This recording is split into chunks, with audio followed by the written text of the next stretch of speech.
Cool, dude. John, Hey. welcome to the show, man. Yeah, thanks for having me on, man. Yeah, I'm really excited for this one. We met recently at the Mecca. At a show. Dude, I don't know why it's taken us so long. We have a lot of mutual connections. Yeah. And I've heard about you previous, but Same. we just never made the connection until now, so I'm happy. Welcome to the show, dude. So Thanks, man. I can't wait to dig into this. You have quite the experience in business and military, and you kind of sound like you've done it all and had the ups and downs throughout your life. And so I want to have this conversation and tell the world a little bit about you. So if you want to start, let's start where you're from. Dude, originally from Montana. Okay, what part? Billings. So that's the thing that sucks. Like, anytime people are like, oh, you're from Montana. Oh, it's beautiful there. It's like, not anymore. Not Billings. Nope. Yeah, there's the west side. That's beautiful. You got Missoula and Bozeman, the mountains, and then Billings is just oil refineries and flatland. Yeah, which not a lot of people think about that. Yeah. You drive through it, and you're like, dude, this is Montana. I mean, 99% of Montana is just absolutely gorgeous, except for the shit side. Yeah, Yep. exactly. That's where I grew up. And it's bad. Like, I don't know if you're aware, but like Billings it's considered the crystal meth capital of the world. I did not know that. Per capita. Really? Per capita. Based on how many people live there and how much meth is there. And it's bad. It's like crime rate's horrible there. And yeah, so that's where I grew up, and I got kind of sucked into that life. Like, really? Yeah. At what age?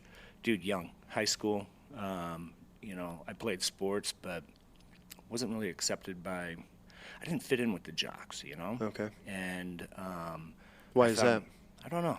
Probably because I was an outcast. I was picked on through school, going up through high school. And so even though I played sports, I never like fit in with that group, and kind of found my group was probably the not so good kids smoking weed, and then you got into drugs and it turned into coke, and even did some crystal. And Really? In high school? Oh yeah. And You I were was doing drinking. crystal meth in high school? Yeah, dude, it was rampant out there. So it started with weed and doing all these other drugs, and was selling drugs, and every weekend I was just blazed out of my mind, whether smoking weed or Where were your drinking parents? beer. And that's the thing. My parents are great parents. Like, they were very involved, and they were, really good. It's just I got sucked into this life with this. I thought I was some thug, and Oh, really? that group like accepted me, and I was part of that crew, and that's what we did. Really? And so it was crazy. Right when I got out of high school, I moved away. I was like, I'm out of here. What age? 18. Yeah. Where'd you go? Texas. No plan. Oh, God. No nothing. I was just, then my parents were like, are you serious? Like, I was like, yeah, I'm out of here. Why? Like, you just needed a break? There was a girl that moved down there. So I was kind of Always. chasing a girl. Okay. And made it down there, and that didn't last fast. But So now you're stuck in Texas. yeah, I was in Texas, and I got a job, and I found out that I had the gift of gab and could sell, and was making like $70,000. Where'd you move to in Texas? Denton. It's over by Dallas. It's Okay. like just north of Dallas. But yeah, I did a lot of traveling through that area, and was making a shit ton of money, and then got homesick and missed my parents, and because all I was doing was working. So you were clean there? Little bit. Ish. A little bit. And that's what sucks. 'Cause like I fell into this like double lifestyle where it's like during the day I was a business professional, even though I was young, and really good salesperson. At night I would just wild out of control. Really? That's Yeah. got to take a toll on you after a while. Yeah, and so then ended up moving back to Montana, and then got a job up in Montana. And same thing, I was really good at sales, so I kept getting promoted and traveled with this company. And same thing, though, I was doing the same wild shit. Like, Really? And nobody knew? No, not even my wife, not until later. But When did you get? How old were you when you got married? I was 27. Okay. Yeah, 27, 28. Had a daughter. And then, but yeah, that lifestyle catches up to you real fucking quick. Did you end up getting caught up with it, or how? Yeah, and dude, a lot of people don't know this, because when people are like, hey, why'd you join the military? My answer has always been kind of half-truth. Okay. Right? What's And the full truth? I got caught up. I did some really dumb shit. And Can we talk about the really dumb shit? I don't want to go too deep into Okay. it. Yeah. But yeah, I got caught up just basically living the two lifestyles, and I made some really bad choices, and I got fired from my job. And so people ask, hey, why'd you join the military? And I always say I lost my job during the housing collapse, which is true. Yeah. I did lose it, but I lost it because I did some really fucking dumb shit. And there was a case that was going to be put against me, and I thought, hey, I'll join the military and escape this. stupidest idea ever. You didn't get Right? to escape it, and now you're in the military. Well, it's not that. It's like I thought that like I would be able to escape it and move away, and that the charges wouldn't catch up with me. Okay.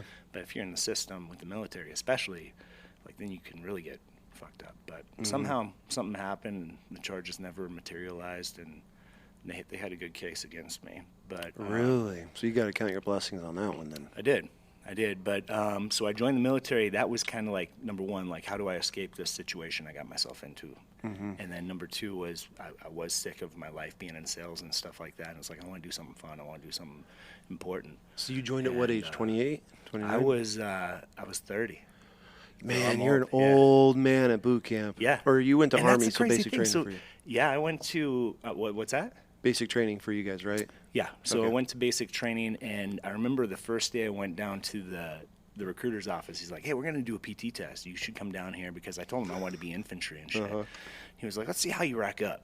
And so I went down there on that Thursday, and they gave me a full PT test. And I remember it took me like 26 minutes to run 2 miles, and I threw up like 3 times. Because back then I was a smoker. I was drinking. I was Party life. Yeah, party life. And that was an eye opener. I was like, "Oh shit!" And so I wasn't expected to deploy to boot camp or to go out to boot camp for like 3 months. And so every day I ran and was doing sit-ups and push-ups, just trying to increase my time. And by the time I made it to boot camp, like when you first show up, even though the military test is a 2-mile run, they have you, when you first show up, you run 1 mile. And I ran it in like 6 minutes and 19 seconds. Like one of the fastest guys there. And I was like, yes, like I overcame it. And so you got to that point, you get an early promotion if you can pass your PT test. So I got that early promotion, and then the rest is history. So What was it like? We had we say old man in our platoon, 30, right? which is young, but As but a 18, you're in there with Right. some 17-year-olds that are getting waivers from their parents signing. I mean, we had one of my best friends when he joined, his mom had to sign the waiver because he wasn't 18 yet. So now you're in there with all these young children, kids. Yeah. kids. How does that feel when you're standing online and you're just looking at children? You're like, man, how did my life lead me here? Yeah. I think the crazy thing, I looked at it from the reverse angle because I was looking at some of these young kids that were in, and you saw it break some kids. Oh, for sure. And it would have broke me at that age. I guarantee it. I guarantee Okay, I would have, so- I'm happy I didn't join till later, because at the younger age, I feel like I wouldn't have been mature enough to handle it or been able to cope with like the mental stress they put you through. So I think the fact that I was older, I was able to deal with a lot of it. I feel like everybody I've talked to that have joined later on, that's kind of the thing that you get from it is all of them are like, man, I never got messed with as much because I knew what to do. Obviously, mass punishment. There's no avoiding mass punishment. But they're like, I never got singled out. Like these kids would just get roasted all day and just get hazed all day, and they're like, they would do dumb shit. Yeah, so you have the maturity level, and I feel like drill instructors or drill sergeants they know, like, obviously you're a grown ass man at that point. I mean, but then you're dealing with some 17, 18-year-old kid that just is belligerent. I mean, that was probably me on the line standing there just and being that's an why asshole. But that's the other thing I thought of. Like, if I was that age, I would have been disrespectful. I would have probably got kicked out of the military for doing dumb shit. So I guess joining it, I mean, physical wise, it's probably a little bit rougher on the body. it was. But at the same time, maturity wise, I mean, you're not finding yourself in dumb situations and getting Right. hemmed up for anything. And I think that was like the turning point in my life too, and that's why everything I do now is like geared back towards the military, because it really did change my life. Like the way I was living, 2 different lifestyles, and just doing dumb shit and putting myself in real bad situations. Yeah. The military really opened my eyes, like, to what really was important in life, and like getting in at that age. Even though I was the older dog, it's like I learned so many new lessons from it. Oh, for sure. For sure. So yeah, by the time I got a basic training, I was the PG. I don't know if they did that in the Marines, but you'd have like a PG, platoon guide. Oh, yeah. So I was the absolutely. platoon guide in basic, and then I went to AIT, and I was Top Gun there, and then so I just fast tracked to the military. So within 2 years, I got promoted to sergeant. Within Really? 4, yeah. Wow, good for you. Within 4, I got promotable to E6, but I never made points. But yeah, it was a great experience. Like it really. So it was something positive. Now you're like, Yeah. okay, like this is. Yeah. This yeah, is like how. I'm clean now, with the exception of I do microdose, like that helps me with PTSD and stuff like Yeah, that. But yeah, Was it really tough going? Well, I mean, so once you kind of backtrack a little bit, once you lost your job, Mm-hmm. you were married with a kid at that point. Yeah. So when I How did the left for wife take that? So interesting. The wife, because at that time she didn't know about the legal stuff that was coming after me. Oh, okay. Like I even kept it a secret from her, and me and her have since split. Okay. Right. She's in a good relationship. I probably wasn't the best husband. I was just a shitbag before I joined the military, and I realized all of this looking back on it. Me and her are like really good friends now, and we co-parent. Yeah. So for me, when I went down, I was like, hey, I'm joining the military, and she was like, you're gonna do what? And same thing with her. I was like, I gotta do something with my life, and this is gonna pay for my college education, and there's so many great benefits, and I wanted to be infantry. Yeah. And she was like, you have a 2-year-old daughter, you're not going infantry. So we went down and talked to the counselor, the recruiter. Yeah. And he was giving us different options. He was like, you could do military intelligence. And I was like, no, fuck that. Like, It's gonna be a grad. desk. And yeah, I was like, I want to go do something important. Mm-hmm. He was like, well, what about artillery? And he's like, that way you're away from the distance, but you're shooting rounds in. And I was like, okay, well, that sounds all right, And I was fortunate because I took that job. She was okay with that. She's like, okay, you're going to be safe. You're going to be over here on a base. And when I got to my first duty station at Fort Knox, like, hey, we're deploying in 6 months. And they were like, we're a maneuver element. And so we get to go ruck up and down mountains and look for... Meaning you're not doing anything with the yes. cannons. Right. So, and that's what I wanted to do. I wanted to go be rucking up and down mountains looking for bad guys, and I got to do it. My wife was fucking pissed, but I could imagine. but dude, it worked out the old bait great. and switch, huh? Yeah, it worked out great. So what year was this? It was 2010. Oh, okay. Yeah. And so you said mountains, so you headed off to Afghan. Yep. How was that? It was interesting. Where were you? So the first deployment I was RC East, so Okay. FOB Salerno, was Rocket City, so it was always being rocketed. How was that? So it's hard to explain what's like getting rocketed or mortared. Yeah, all the time. It was. People find it. I've told stories of my wife, and she's just like, people get used to it in a way. You almost get desensitized. Yes, that's the perfect word. And Yeah. we were operating out of a fob. We were living out of a house, but the fob would get mortared like every third day, and every third day was our day to go back and resupply. It was our QRF day, so if you were QRF, you were kind of just kicking at the house, waiting, to roll out. Yeah. Or you'd go back to the fob, resupply, get fuel, water, food, and whatever. That was every day it would get mortared. Every day. It was Yeah. like for us it was every third day, and it was almost became like a running joke, like because you could hear the mortars go off, you'd hear that boom, and you knew. For us, at least, we could hear it because it was close, and we would know, like, okay, here it comes, and Yeah. like it was like this. Guys would be running and laughing, like, hurry! Like it became a joke after a little while. I mean, I'll never Like a forget. game. I was sitting next to one of my best friends, and we're eating chow in a Humvee as mortars are dropping in. It's like, what do you do? Yeah. So Like if it's gonna hit, it's gonna hit. it's crazy to think, and so you were dealing with it every day. Yeah, it was rockets. Some mortars I never heard, because they would shoot at us from Pakistan. We were that close to the Pakistan border. okay. They would shoot over from Pakistan in. How But I accurate remember were they weren't very accurate, but they would get lucky, And sure. some of the blast ranges, because they were shooting 105 rockets at us, so okay. the blast range was pretty big. Yeah. But I remember, we landed in Salerno, and it was nighttime, and it was a blackout fob because we were always being rocketed. So This is your time to go into. This is your first coming into Afghan. Yeah. So Okay. we land in Salerno in a C-130, and it was a real. So I just remember that landing was so rough because it's like it came in sweet because it wasn't a long runway. So you came in, it's the middle of the night, you get off the plane, it's pitch black. All you can see is stars. Like I've never seen so many stars in my life because it's just there's no lights out there. And you went to kick on like your light, and people are yelling at you, shut your light off, because the base was being rocketed all the time. Any light source, you were giving them a target. So it's middle of the night, you can't see shit, you're walking, and we get to our choose, like our little rooms where we threw our mattresses and stuff in. And I remember my smoke came up to me and was like, because at that point I was just promoted to specialist and they were going to make me corporal. He was like, Clip, you need to go get the trucks, make sure that they're ready to go, because, you know, like we landed and it's like go time already.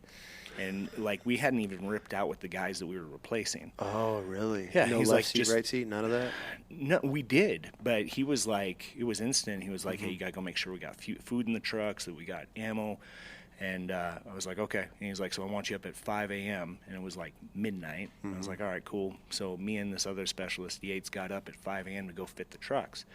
And all of a sudden, there was just this loud zipping sound. Never heard anything like it, you know. It was just zoom. That's exactly what it sounded like. And I was like, what the fuck was that? Me and Yates looked at each other like, what the fuck? And then there was boom, loud-ass explosion. And the sirens went off after the impact.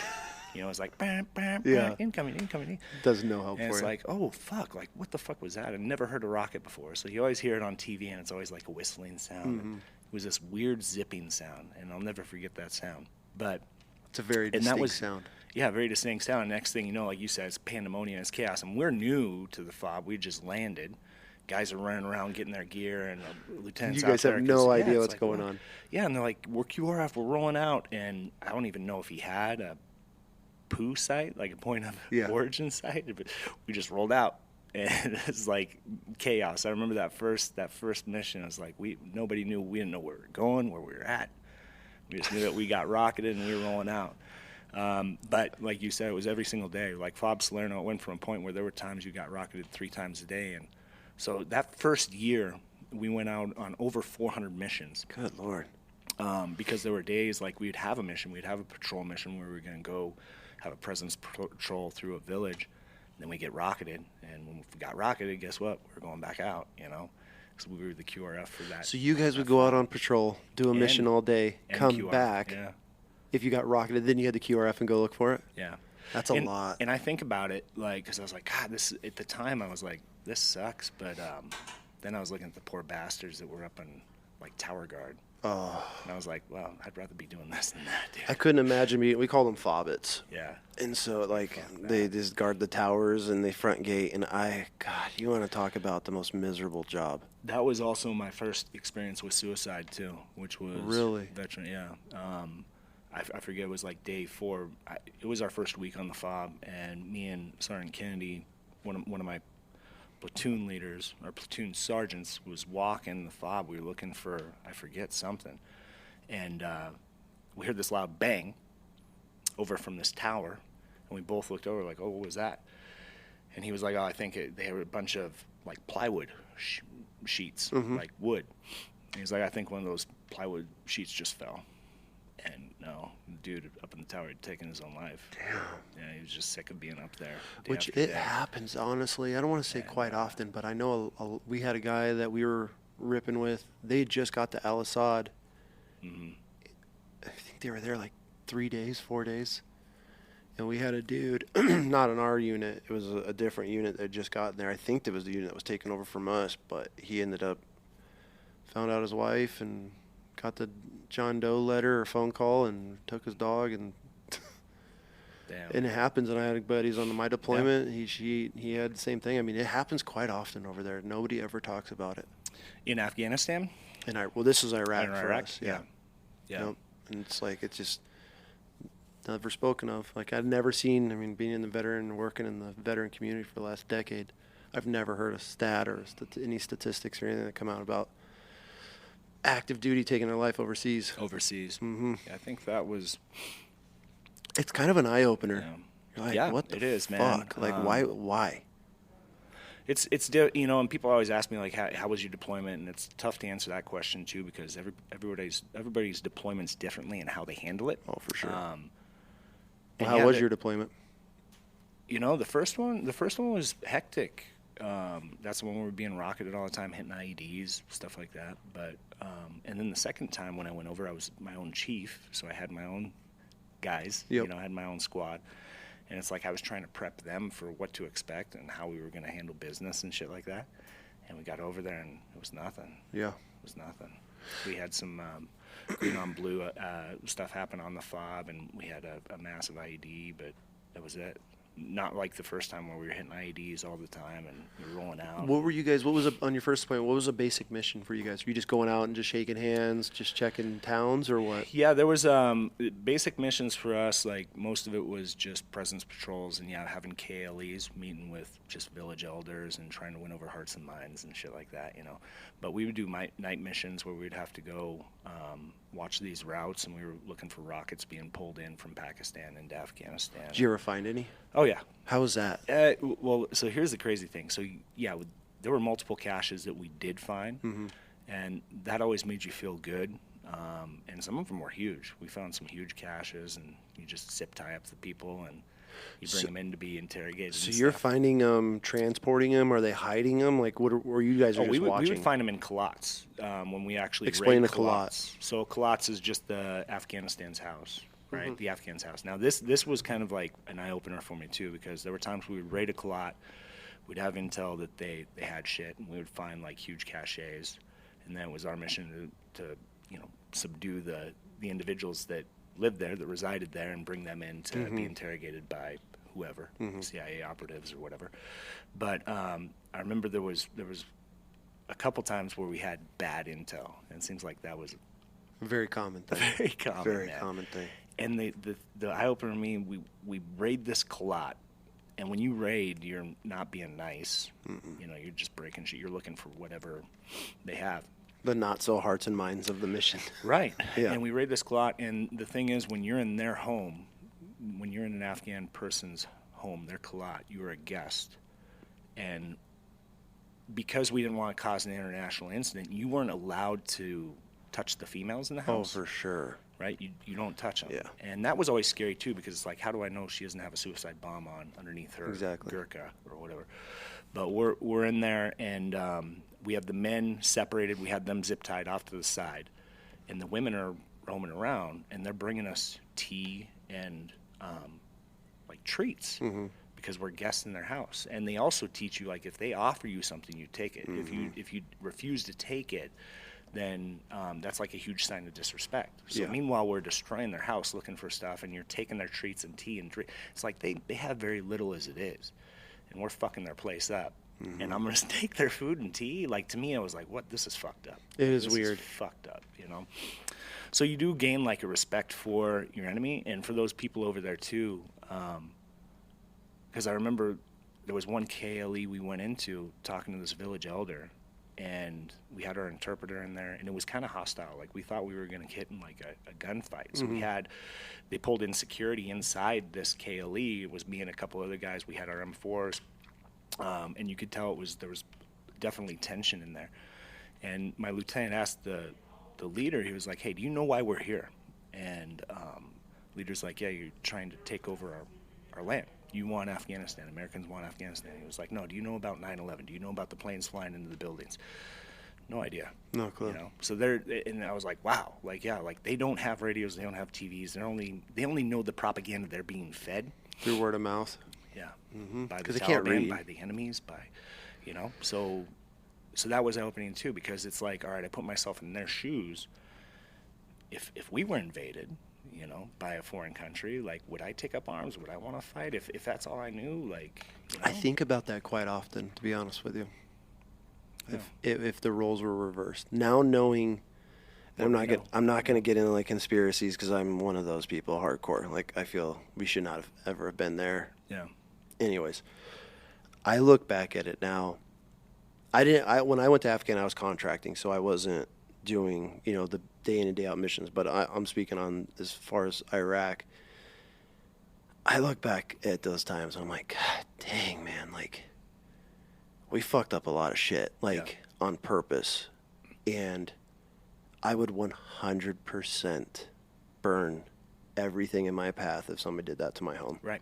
Or treated my kids the way that, I'm not saying us, we were always, like, the same. You couldn't touch women or children like that. Yeah. No detaining. We had a Terp that would put them, but as far as the guys and just going through and rummaging through homes, and on my second deployment, we did a lot of just cordon knocks and searches, and it was a completely different view then, because it wasn't hostile, whatever. And so, but like, I think about it quite often that, like, if the roles were reversed, how would we be treating these people? Right.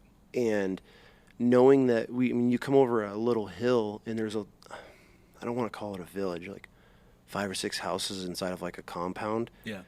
I mean, there's 5 or 6 people sleeping in one room with like 3 sheep in the corner, tied up in a corner, and you go into this house and you're just like, these people have no idea why they don't even know who we are. Right. I mean, there's times we were going to villages and they'd never even seen Americans before. Right. We had that once. It was a village that had never been touched. We went to, and they thought we were Russians. Yeah. Thought the Russians were still there. Yeah. Like, what the fuck? And they have no idea. And it's like, I don't want to say you feel bad, but in a way there is some sort of like empathy or like, I'm sorry, like I'm just doing my job. Yep. But then obviously you get the guys that, the 10% that give everybody the bad name and the rep. But it's a weird feeling looking back now. It's like, now that I've matured and I have a home and I have a family and this is mine, like my property, I'm going to do whatever I have to do to protect it. Yeah. And not even speaking country-wise, if we had these foreigners that are just driving wherever they want and tearing everything out. I mean, I completely like look back on those days and like, man, like we fucking deserved. I don't want to say like we deserved like it was, but like we should not have been there. And they were doing whatever they had to do to defend their land, their home, and everything. So like I get it. Like it's war as hell, man. I mean, it sucks. Yeah. So it's a weird feeling coming back now and just looking back. And I know people will probably be like, "Fuck all those people." Like they all, I know those guys, but like, it's like, dude, we were kids. We were just doing a job, and we never found weapons of mass destruction. There wasn't all this crap that we went to go. It's like, that's how I look at it now. It's kind of weird, being able to kind of relate to them in a way. Yeah, it's a weird feeling. It is. You put yourself in their shoes, and you realize that this person's really just like me. They really are. They really are. Different culture. They have different beliefs, but it's like, why are theirs any different than ours as far as right or wrong? I get it. I mean, they do some weird things, and there's some stuff of that culture that I definitely do not support. But it's their life, man. They don't know any different. Yeah. So you dealt with a lot of that internal conflict, when you're over there, and like you said, after the fact, thinking back on it, it's like, wow. I mean, you're just sitting at dinner and you get your door kicked in. Yeah. Like, how are you going to react, Fucking pissed, too. Yeah. I'd be running for my gun, like, It's weird. How many people did we push towards the enemy because of? That was another thing that nobody talks about that I've talked to about my friends. Like when we would work with other units, or we'd have guys roll through, and I would, even as a young, just dumb asshole Marine, I never was disrespectful to people that I felt that were just people. Even if they were staring, the looks that you get, like, oh, that motherfucker's killed Americans. Like that dude wants us dead. Yeah. There was a few cases like when you knew, I don't know if you used the BAT system where you'd scan feet. Okay, so they'd pop up and you're like, oh motherfucker, we got you. You know, like then the switch is flipped. But like we did so many vehicle checks and so many how many millions of homes, right? Yeah. I was never the guy that just wanted to just disrespect them because of who they are. Like, and honestly, even as a younger adult, when people were like, oh fuck Iraqis, fuck all, it's like, let's blow them all up. Yeah, kill them all. Like, I never fell into that mindset because I'm like, why? Like, there's women and children running around. They have no idea what's even going on. Like, you can't relate and sum all of them up into one demographic. Granted, I mean, the numbers of insurgents and the bad guys over there are quite a lot, and they're coming in from different countries all around them. But it's like, if this person's not showing me disrespect, why am I going to be disrespectful back? Yeah. But they would see that. I saw it so much where just the way you're grabbing and treating and handling people. Like, God, we are not hearts and minds any of this. We are like, and it almost became a joke. Like, how many insurgents did we build? And then like the kids, fucking with kids. I had Marines that would joke around and do stupid shit. And it's like, God, dude, we are not helping this situation at all. We're just creating job security if we keep fucking with these people over here. It's just.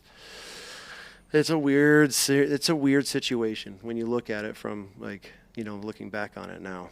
Yeah. But and of course the way we pulled out too, it's like, fuck. That's it. That's an interesting one, the way that was done. And I mean, granted, like it had to end at some point, but but how? How do we dissolve a 20-year war?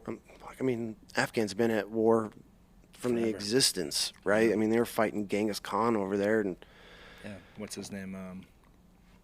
Oh God, Can't remember.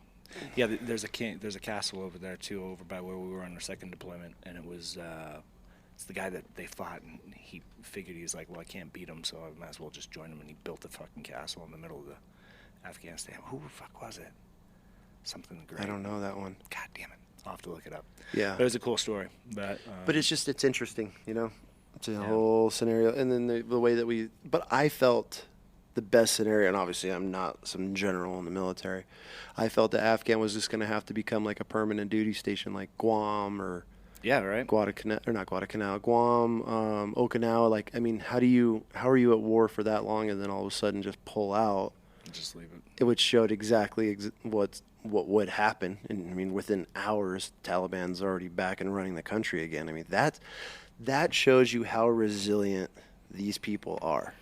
That they've been at war for thousands of years. Their great-grandfathers were fighting people. Now, generations later, they're still defending their land. And the second the greatest military force in the world pulls out, the Taliban have the country within hours. Yeah. That shows you how deep. Flying their Blackhawks and shit. How the fuck are they flying the Blackhawks?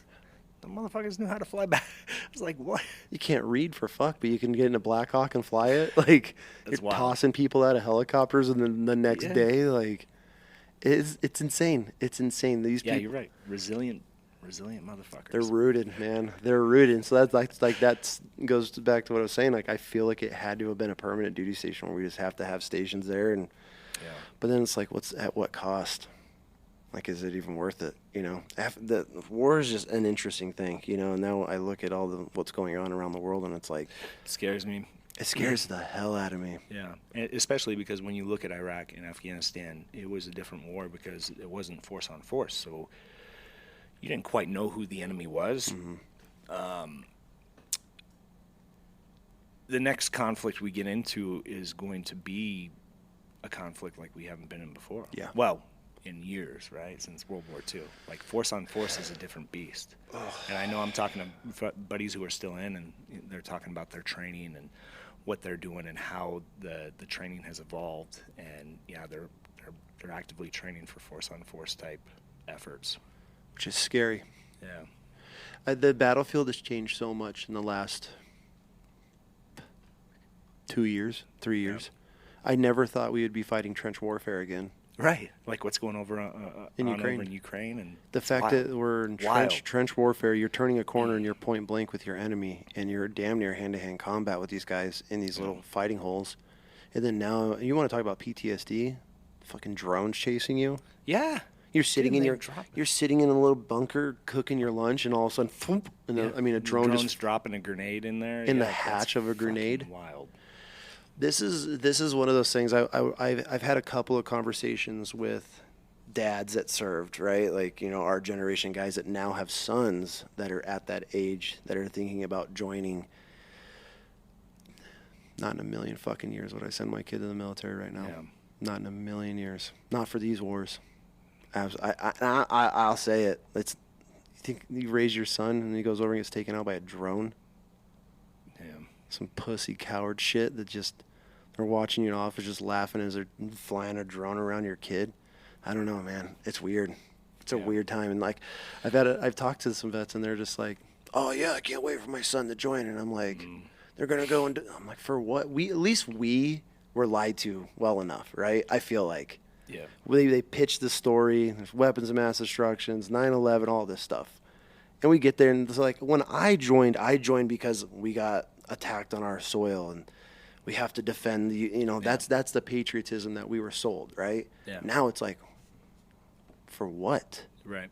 For some rich elitist to go and put you in some foreign country that we do not need to be there, that it could have all been dissolved, but we got to make money. War makes money, you know. War makes billionaires.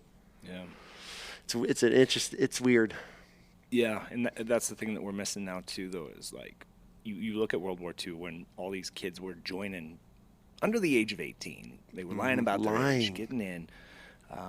But it's like, why did that happen? I mean, well, we had the Nazis, and they were trying to take over the world, and then we had Pearl Harbor, right? So there was that sense of patriotism, and everybody wanted to go fight. I don't know. We'll see what happens, you know? It's going to be an interesting time. It is going to be an interesting time, and it's kind of scary. You know, scary. what's going to happen to be able to create that patriotism again? And that's what people don't understand. And I was kind of talking to my wife about it recently, and because I saw some poll how like the military they can't recruit anybody right now. Dude, I talked to we had an event a couple weeks ago, and the recruiter guy, he was young lieutenant, walked up to my booth and was talking to me, and I was like, so how are numbers? And he's like, our numbers are down, dude. He's like, they just increased their sign-on bonus to like $90,000. What? I was like, God I'd sign damn. for that. And, yeah. Right. And he's like, we still can't get people to sign up. I was like, you're fucking kidding me. He's like, yeah, you want to rejoin? I was like, not in a million I years. was like, dude, I'm 46 years old. I was like, what's the age limit? He's like, 35. He's like, we can get you. I was like, dude, I'm 46 years old. He's like, oh shit. 90 grand ain't worth the military No. at this stage of my life. Now as some kid, oh, absolutely. Yeah, but I guess they still can't. They're still not pulling in numbers. So like, what's it gonna take? You know, Yeah. another 9/11, another something on our own soil, and to wake people up again and like motivate kids to defend this country, because it's not happening now. Yeah. It is not happening. I mean, I saw these guys were talking about. They can't. None of these kids. They have no drive, no motivation. They don't want to do anything. It's like, are we going to have to go to like some of these other countries where you have to serve 2 years mandatory because our numbers are going to be that low? You know, it's ironic to me because, you know, you have this whole generation of, you know, peace and love, and they all want to protest everything, and they're anti-war, but it's like they're about to all get drafted. Yeah, you know, and some shit goes down. We talked about that. I was talking to my buddy about this the other day because he was talking about the downfall of man and when men changed, and you know, and there's a lot of turmoil happening in our society today. People arguing over what gender they are, what bathroom to use, stuff like that, and it's disgusting. But I do have confidence in this next generation that, you know, when something does happen, that they will step up to the call. But I think you're right. It's going to take. There's going to have to be something massive to get us back to where we were. But at the same time, like I think about it, like would I have joined if 9/11 didn't happen? I was looking at the Coast Guard. Yeah. I hate to admit it, because there's two stations. When did you join? 2004, right at the end of 2003. Okay. Yeah. So, you know, and I had 2 Coast Guard stations 30 minutes in each direction of my house when I grew up, and those guys don't do fuck all, you know. And I saw that, and they're like, I'd talk to them all, and they'd be like, man, we just drive hovercrafts around, play Xbox all winter. Like, we don't do shit up here. Everything's frozen. They're like, this is a hardship duty station. Nobody wants to get stationed on the Canadian border. Like, they all want Miami and California, all the, you know, the nice. And I was like, they're like, you can get it. If you request this, you're getting it. And I was like, oh, cool. Like, I'll just stay at home, be in the Coast Guard, bank money, and play video games. And then the war broke out, and that's when I was like, I have to. Like, I don't know what it was, man. It was just, I'll never forget the moment that I knew I was joining the military. I was on vacation with my girlfriend at the time, and we were watching the news, and the news reporter at the news station had called into a reporter in Iraq, and it was just a satellite phone call, so you couldn't see anything, but you could just hear the news reporter. And I don't know where he was, but he was on the phone, and a firefight breaks out on this news report. And I didn't know what it was at the time or what machine gun it was, but you can hear this machine gun just like hooking and jabbing, and you could hear the brass falling and the links falling. Like now I knew it was inside of a Humvee. You know that noise. And then obviously it ended up being a Mod Deuce. Like once I learned, and that ended up being one of my babies, you know, that I was an instructor for. But you know, I heard the screaming in the back and like shifting fire, and they're just pure chaos, and the machine guns going, and this news reporter's like yelling in the sat phone, and I mean, dude, I get goosebumps thinking about it, and I'll never forget. And I was like, that was the moment. I have to do that. Like, I have to do that. Like, that's that. And you know, I was supposed to be going off that fall to play college ball, and I had all these plans and all that shit. Football. Right. And so, you know, and I had a lot of schools I was looking at, and I went home and I got back from that vacation, and I told my dad, I was like, I'm joining the Marine Corps, and he's like, you better go unjoin the Marine Corps. You got college ball this fall. And I was like, I'm out. And so no shit. Yeah, I waited and I graduated, and then I dipped. And so I didn't know what any of it was. And then obviously I didn't go grunt. I went 1833, which is amphibious assault vehicles, which is what separates us from the Army. is where amphibious army's not, right? Right. Technically. So they actually just did away with our MOS. They don't even exist anymore. So I'm in an obsolete. My job in the military does not exist. They did away with us. Yeah. So they used assault for the sea to land, all the amphibious assaults and That'd be badass. Yeah, from ship to shore. It was the worst job I've ever had. It was absolutely horrible. I fucking hated my life for 8 years. That's the reason I got out. I mean, that's why everybody gets out of that job. It's just the ones that stay in are just horrible people. No offense to any of the trackers, I love y'all, but they all know what I'm talking about. It's just one of those MOSs. It's just the dead, dying, and it's probably a good thing it went away. But it's weird, knowing they changed the vehicle. They're instead of being a tracked vehicle now, it's all wheeled, and they got bigger guns. But yeah, so like once I went into there and I learned the 50, and and this is another one of those like, oh shit. When I went to the very first time on the range, when I heard that Ma Deuce go off and I heard the brass fall, I was like, that's the sound. That's it. Yeah. That's what it was. Like it wasn't I don't imagine it's a different sound inside of an Amtrak, but a Humvee, like it's a very distinct, you know that sound. And so that echoey, tinny. I started putting pieces together, and I was like, holy shit, this was the gun that made me join the military. Was the Ma Deuce 50 cal. Yeah. The So butterfly trigger. Yep. Yeah.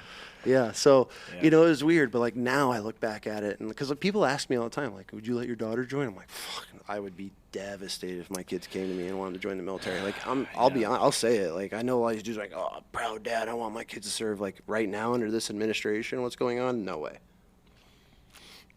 It's a tough one, but at the same time, like, you have that pride for your country, but it's like, for what? I don't know. That's where I'm at.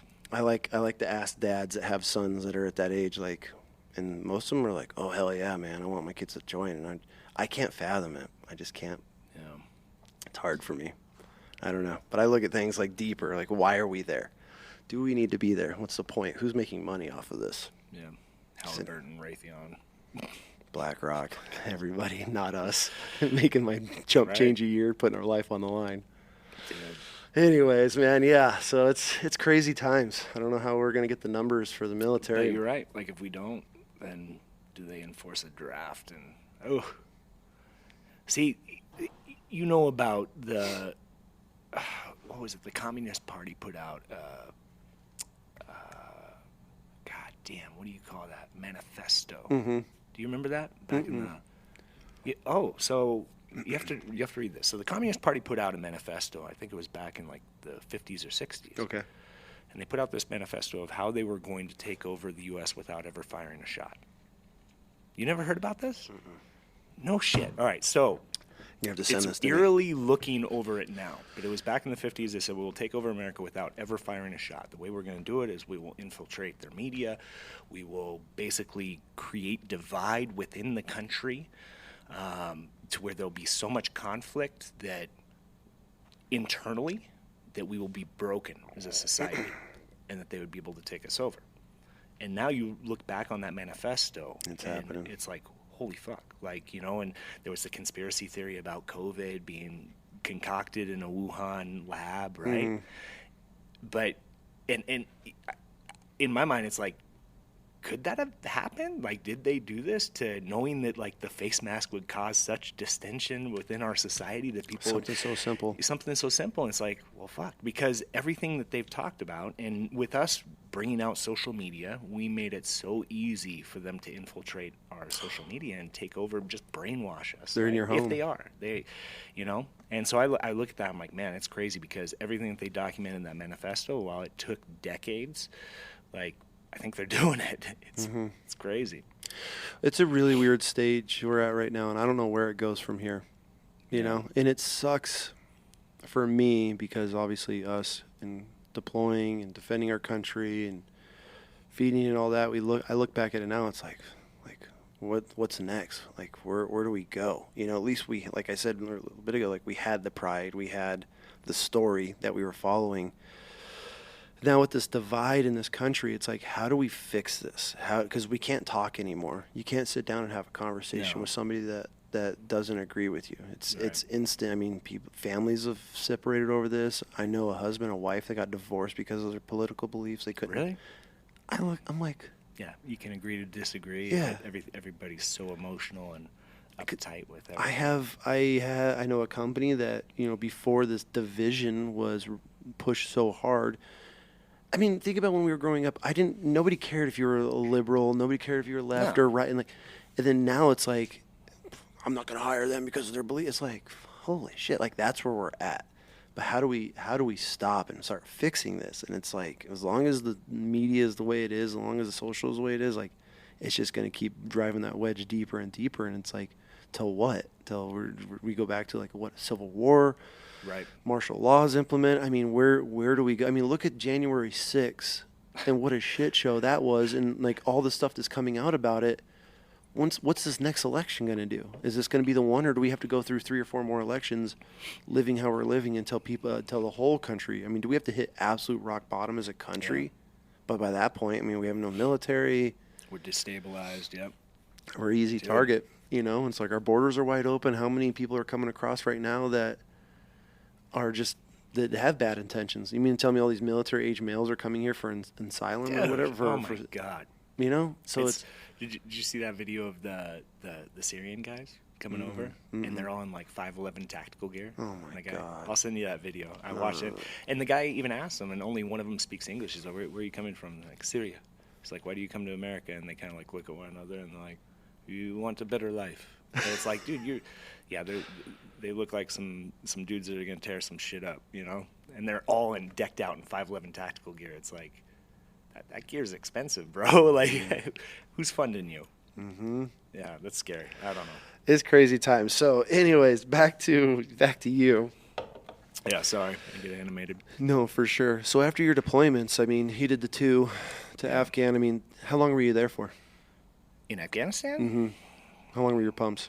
The first one was the longest because I elected to stay behind and rip out the new guys. So really? I think it was like 14, 15 months. That's a long time. Yeah, you get your break and, you know, your R&R break halfway How through. is that? Because, like, as Marines, sucks. it's not a thing. I hated it. It made it worse because you literally come to Afghanistan and you're there for 6 months and they're like, okay, it's your time for R&R. You fly home, you're home for a week, and then you get thrown right back into the mix. Do you feel that hurts your mental stage? It messes with you, yeah. Worse because it does, because like you're so excited to get home and see my daughter and be with my wife, and you get that short stint, and then you're like, "Fuck, I have." So you just get a little taste, and then it's ripped right from you again. Yeah, and I don't know if you ever experienced it, but like my first deployment, I reached a point where I didn't think I was coming back. Why? You just, because everything compounds and happens, so you're getting rocketed every day. You're hitting IEDs.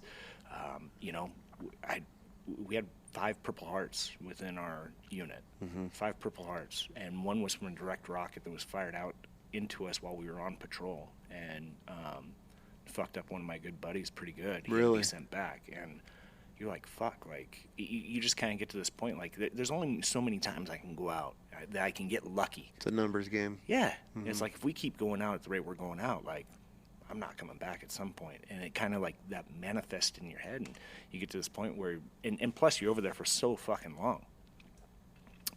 For me, why I elected to stay was because then it's like you accept it, and this is life. I don't know if you experienced that, but when you come back from Afghanistan and you're kind of like, you're not war-torn, really, but everything seems unreal. For sure. Like, I remember coming back from my first deployment, and we're in the airport. You fly into, what is that? Bangor, Maine. Land in Bangor, Maine. First touch of American soil, and I get off the plane. I'm with this other dude from another unit. We were just, like, met each other, and we were hanging out. And we walk in, and you see people like on their laptops in the coffee shop, and another person that got their lattes, and people are watching cartoons on TV and laughing. And I was just sitting there, and he had deployed multiple times. This was my first deployment. He must have saw the look on my face, and he's like, "Yeah, I know, it's weird, huh? Like, life just continued on without us." And I was like that's a perfect way to put it. Like, nobody knows what's going on over there, what life is like, and everybody's here in their comfortable bubble, just going on about their business. And they have no idea what war's going on, and you just survived and hook and jabbing for 14 months. That was the weirdest feeling I'd ever felt. And yeah, like I said, he saw the look on my face, and he phrased it perfectly for me. I was like, yes, like, it's fucked up. But But yeah, so that was my longest tour. And 14 months, huh? That's, God, that's the one thing I'm fortunate about the Marines, man. You're talking 6-8 months. Yeah. We did 10 and a half. We got extended twice on ours, on our second deployment. I think we got extended on both deployments, but our second one, I think we did 10 and a half months. But it's weird when you come back. And what's weird for us as Marines, we did a MU, the Marine Corps Expeditionary Unit, so we took naval ships from Pendleton to Kuwait and then Kuwait into Iraq. That's how we got to Iraq. How long was that? It takes several weeks. I think it was about a month and a half, 2 months we were at sea. Oh, my God. But, you're hitting Hawaii, Hong Kong, Singapore, Dubai, Australia. So you're stopping at different countries. A lot of guys go to the Philippines and Thailand. You hit all these. Yeah, that'd be badass. So you party like a rock star. Yeah. And then, the next day you wake up and then there's the coast of Kuwait. And then, you splash your vehicles off the back. Wait, Kuwait's on a coast? Yeah. Damn, I didn't know. Okay. Yeah. That's Kuwait. So we push into Kuwait, and then, you're there for a few days trying to get acclimated. It's a million fucking degrees, and it's the brightest, just the light was, you'd walk out of somewhere and you're like, God, you couldn't, it just blinded you. Yeah.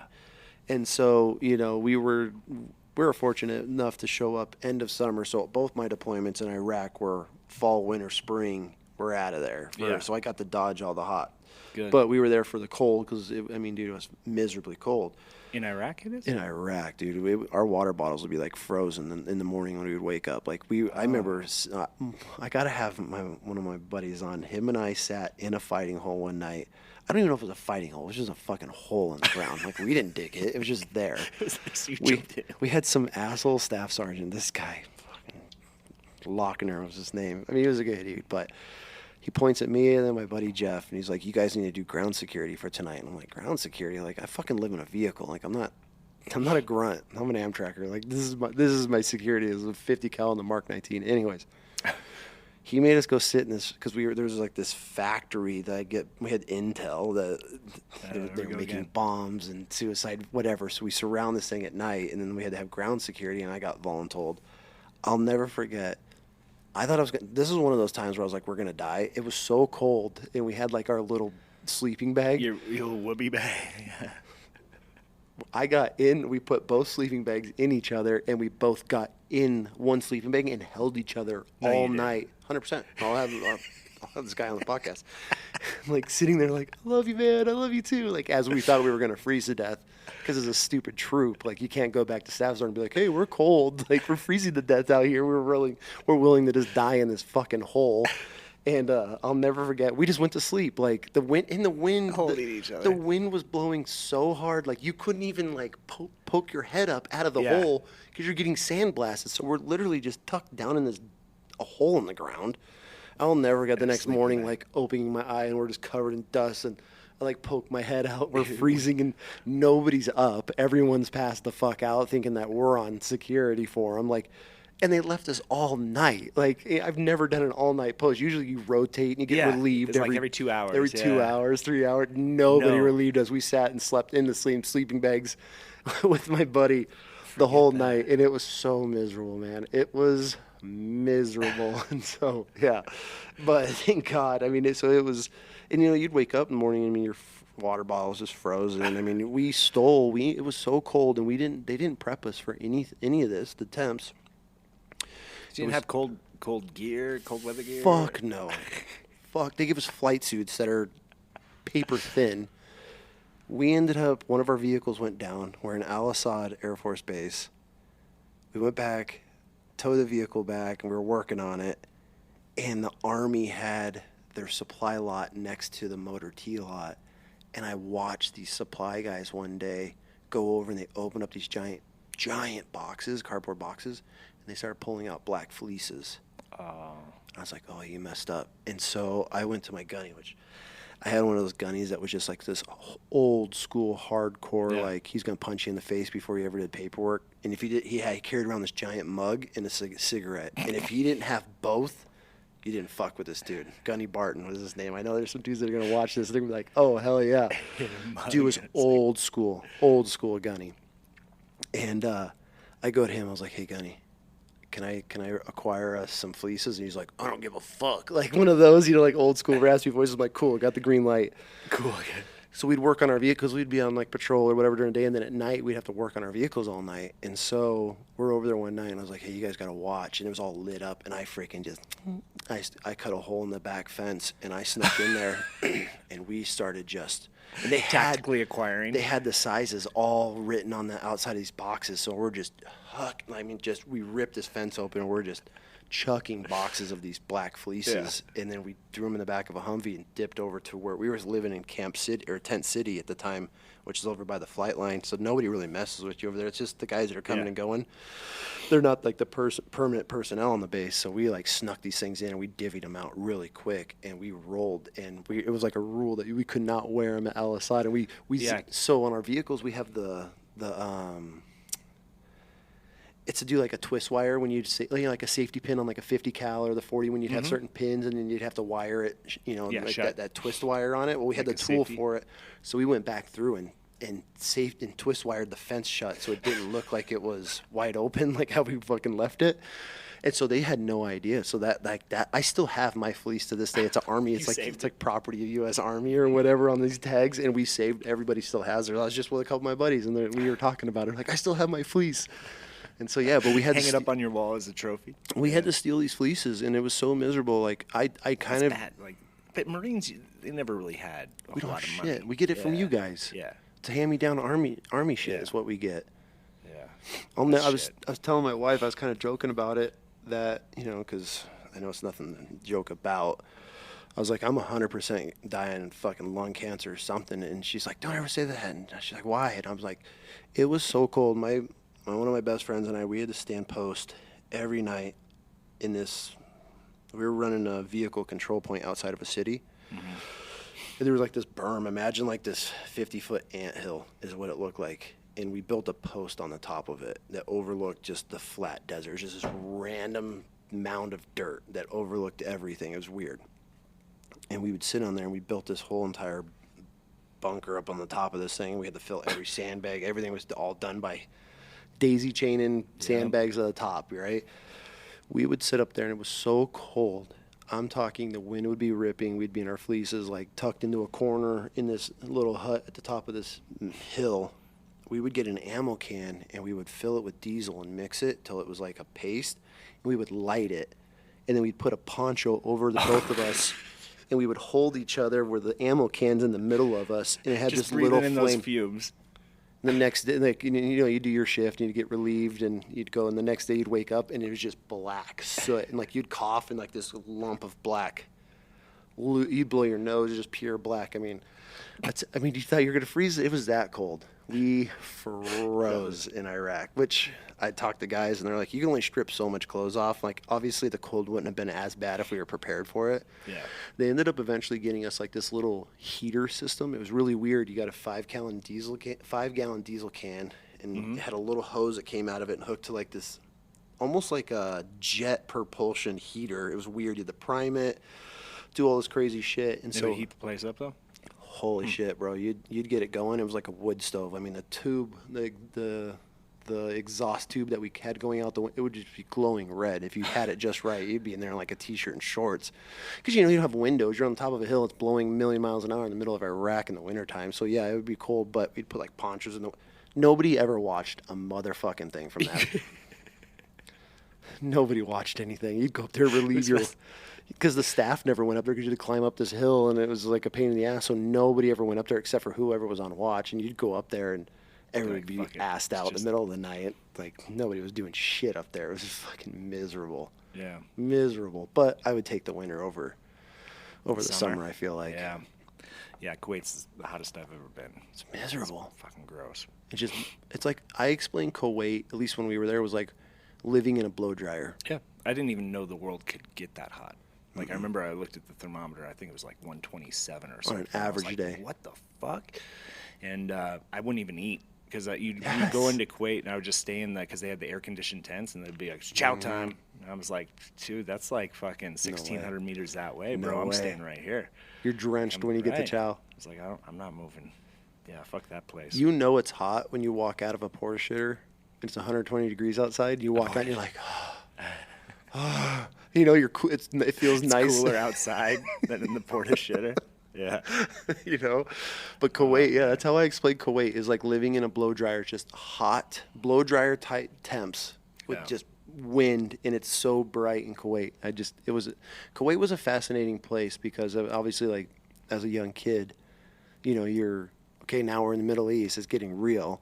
And you get there and you're like, oh God, like, this place sucks already. And this isn't even Iraq. Like, Right. this sucks already. And I know some people are like, oh, Kuwait was the greatest place. And we were at Kuwaiti Naval Base, which was nice. I mean, they were running 5Ks and shit. I ran a 5K on my way home, and I was getting lapped by old ladies, like old naval women. Like, No shit. oh, so embarrassing. You want to talk about degrading? Coming back from Iraq, Yeah. because, you know, we have to do our agricultural washdowns in our vehicles, which you have to white glove. I mean, we strip our whole entire vehicles down. And Agricultural white gloves. So we call them the egg washes. So before you leave Kuwait and get back on the ships, you have to clean our vehicles. I'm talking like white glove inspection. So you strip everything out of your vehicle, and you spend like a week and a half to 2 weeks scrubbing your vehicles out. Oh, fuck that. All day, all night, like nonstop, dude. It sucks. Like, when I say strip the vehicle down, if it is bolted, if it's It had to come welded, out. it stayed. If it was bolted, it came out, and you have your whole vehicle completely disassembled. I mean, I'm talking Why did they do this? who fucking Just 'cause knows? it's military. Because some old asshole sitting in office like, we need to clean these because we can't have dirt coming back. Like, you know, so you pull everything out of the back of your vehicle, and you spend that. a solid, when I say a solid week, not like a couple hours a day, like sun up to sundown. You're getting dressed, you're putting on your soaking wet boots, and then you're just like walking, and then you start the pressure washer up, and you're pressure washing all day. Fuck that. Scrubbing shit. And then you're like, hey, Staff Sergeant, I think we're clean. They go in there and they put their hand down in the engine underneath, and they come out and they're like, nope, there's grease. You're like, you can't physically clean that. And nope, doesn't matter. Yeah. And so we spend all that time doing that. And, bro, you want to talk about, like, just get me out of here. See, it's like if we were deployment, which it's a toss up because like if you're on deployment, you're away from your wife, your kids, your loved ones. But deployment's where I thrived, and that's like I love deployments. I love going out and rucking up and down mountains and shit. And garrison is what killed me. Oh, Garrison for life. sure. I was like, I can't deal with this. That's the reason I got out. Same. If I could have stayed deployed, I tried to re-enlist, and then I volunteered to jump on the next unit that was coming. Yeah. And so they wouldn't allow that, and then I was trying to re-enlist at that time, and they weren't having it. They were just like, "Oh, well, wait till you get back," and then I ended up not. But yeah, I loved it. If I could have just stayed in and stayed overseas, I probably would have careered it. And then, but being back at the flagpole, I am not a garrison Marine. No. I'm not a garrison It's Marine. the dumb shit that they would have The you games do. And, yep. and the staying at work until the captain's Yeah. here, we can't leave. Dude, they'd make you sit down and they'd be like, go down in the bay and clean your weapons. Formation 17:30. It's 10 o'clock in the morning. It's like, are you fucking serious? Like, let's at least go to the gym. Let us fucking. So I have to stay here all day till 5, 6 o'clock at night, and then you'll be like, all right, you guys can go. Why the fuck did I just stay here for 10 hours And do nothing. and do nothing? Mentally fucks with you. Yeah, it really does, and that's what killed. And I feel like right now that's where all it, because I have buddies that are retiring at that stage, and like, these kids get in trouble for the dumbest shit. And I was like, they're not doing anything. Right. Engage them. Give them some training to You go have do. to. Yeah. Which I would be interested to see the training, but yeah, it's interesting times, man. Very interesting times in the military to look back, like from our era to now, and it's like I have, like I said, my buddies that are retiring, they're like, they're like, I'm just doing my time. I'm shutting up. I close my door in my office, like Getting the fuck out. getting out. And they're like, Collect my paycheck. and now those kids, they know their rights, and they know the. Because talking to a chaplain and shit is when I was younger, you didn't talk to a chaplain. Right. You didn't request. Dude, and that fed into the whole, the stigma, and I feel like a reason why there's so much veteran suicide because like if you want to go to mental health or like you said, a chaplain or anything, it was, you couldn't be that guy. No. You're gonna be fucking red listed in the unit. Mm-hmm. Well, why are you talking to the chaplain? You don't talk to the chaplain. You got to come through me first. Well, I don't want to talk to you first, But now these kids, like they're like, I know my rights and I know this. And it's like, oh shit, like good luck. That's what I was on my way out. Yeah. And now it's like you say one thing that we used to get away with, or what our seniors used to get away with us, and now it's like, oh, you're done. Like you're fried. They listen to that kid, and any allegations against you, like, Yeah. good luck. Different times in the military. It's going to come back around soon. It'll get back to the war fighting stage, unfortunately. Yeah. So after you did your 2 deployments, Yeah. headed home. Mm-hmm. How was that transitioning back? It was good, man. I guess. Yeah. Like, Weren't in war anymore. dude, yeah, I wasn't at war, and when I decided to get out, that's the other thing. It's kind of a shame, like in the military, like you can be, like I was considered high speed, I was fast tracked, and like even my sergeant major he wouldn't even call me Clip, like he wouldn't even call me sergeant. Like I was his boy, and you know, it's like he had all these good things going for me, and the minute I decided I was done, it's like that switch flipped, and I even got called up to the sergeant major's office, and you know, I walked in the room, and I remember he was like, "Sergeant Clip, man, they're telling me you're trying to get out. You ain't gonna re-up? Like, what's going on, man?" You know, he's this short, little, angry black guy. And I was like, "Yeah, Sergeant Major, I'm done." You know, and we both had smiles on our face, and I saw his smile, like, leave. And he was like, "Oh, okay. You don't want to serve your country no more, huh? You don't want to go out there and do the good thing. You don't want to set an example." He's like, "That's fine. That's fine." He's like, "What do I need to do? Do I need to, I forget what the duty was, not S2.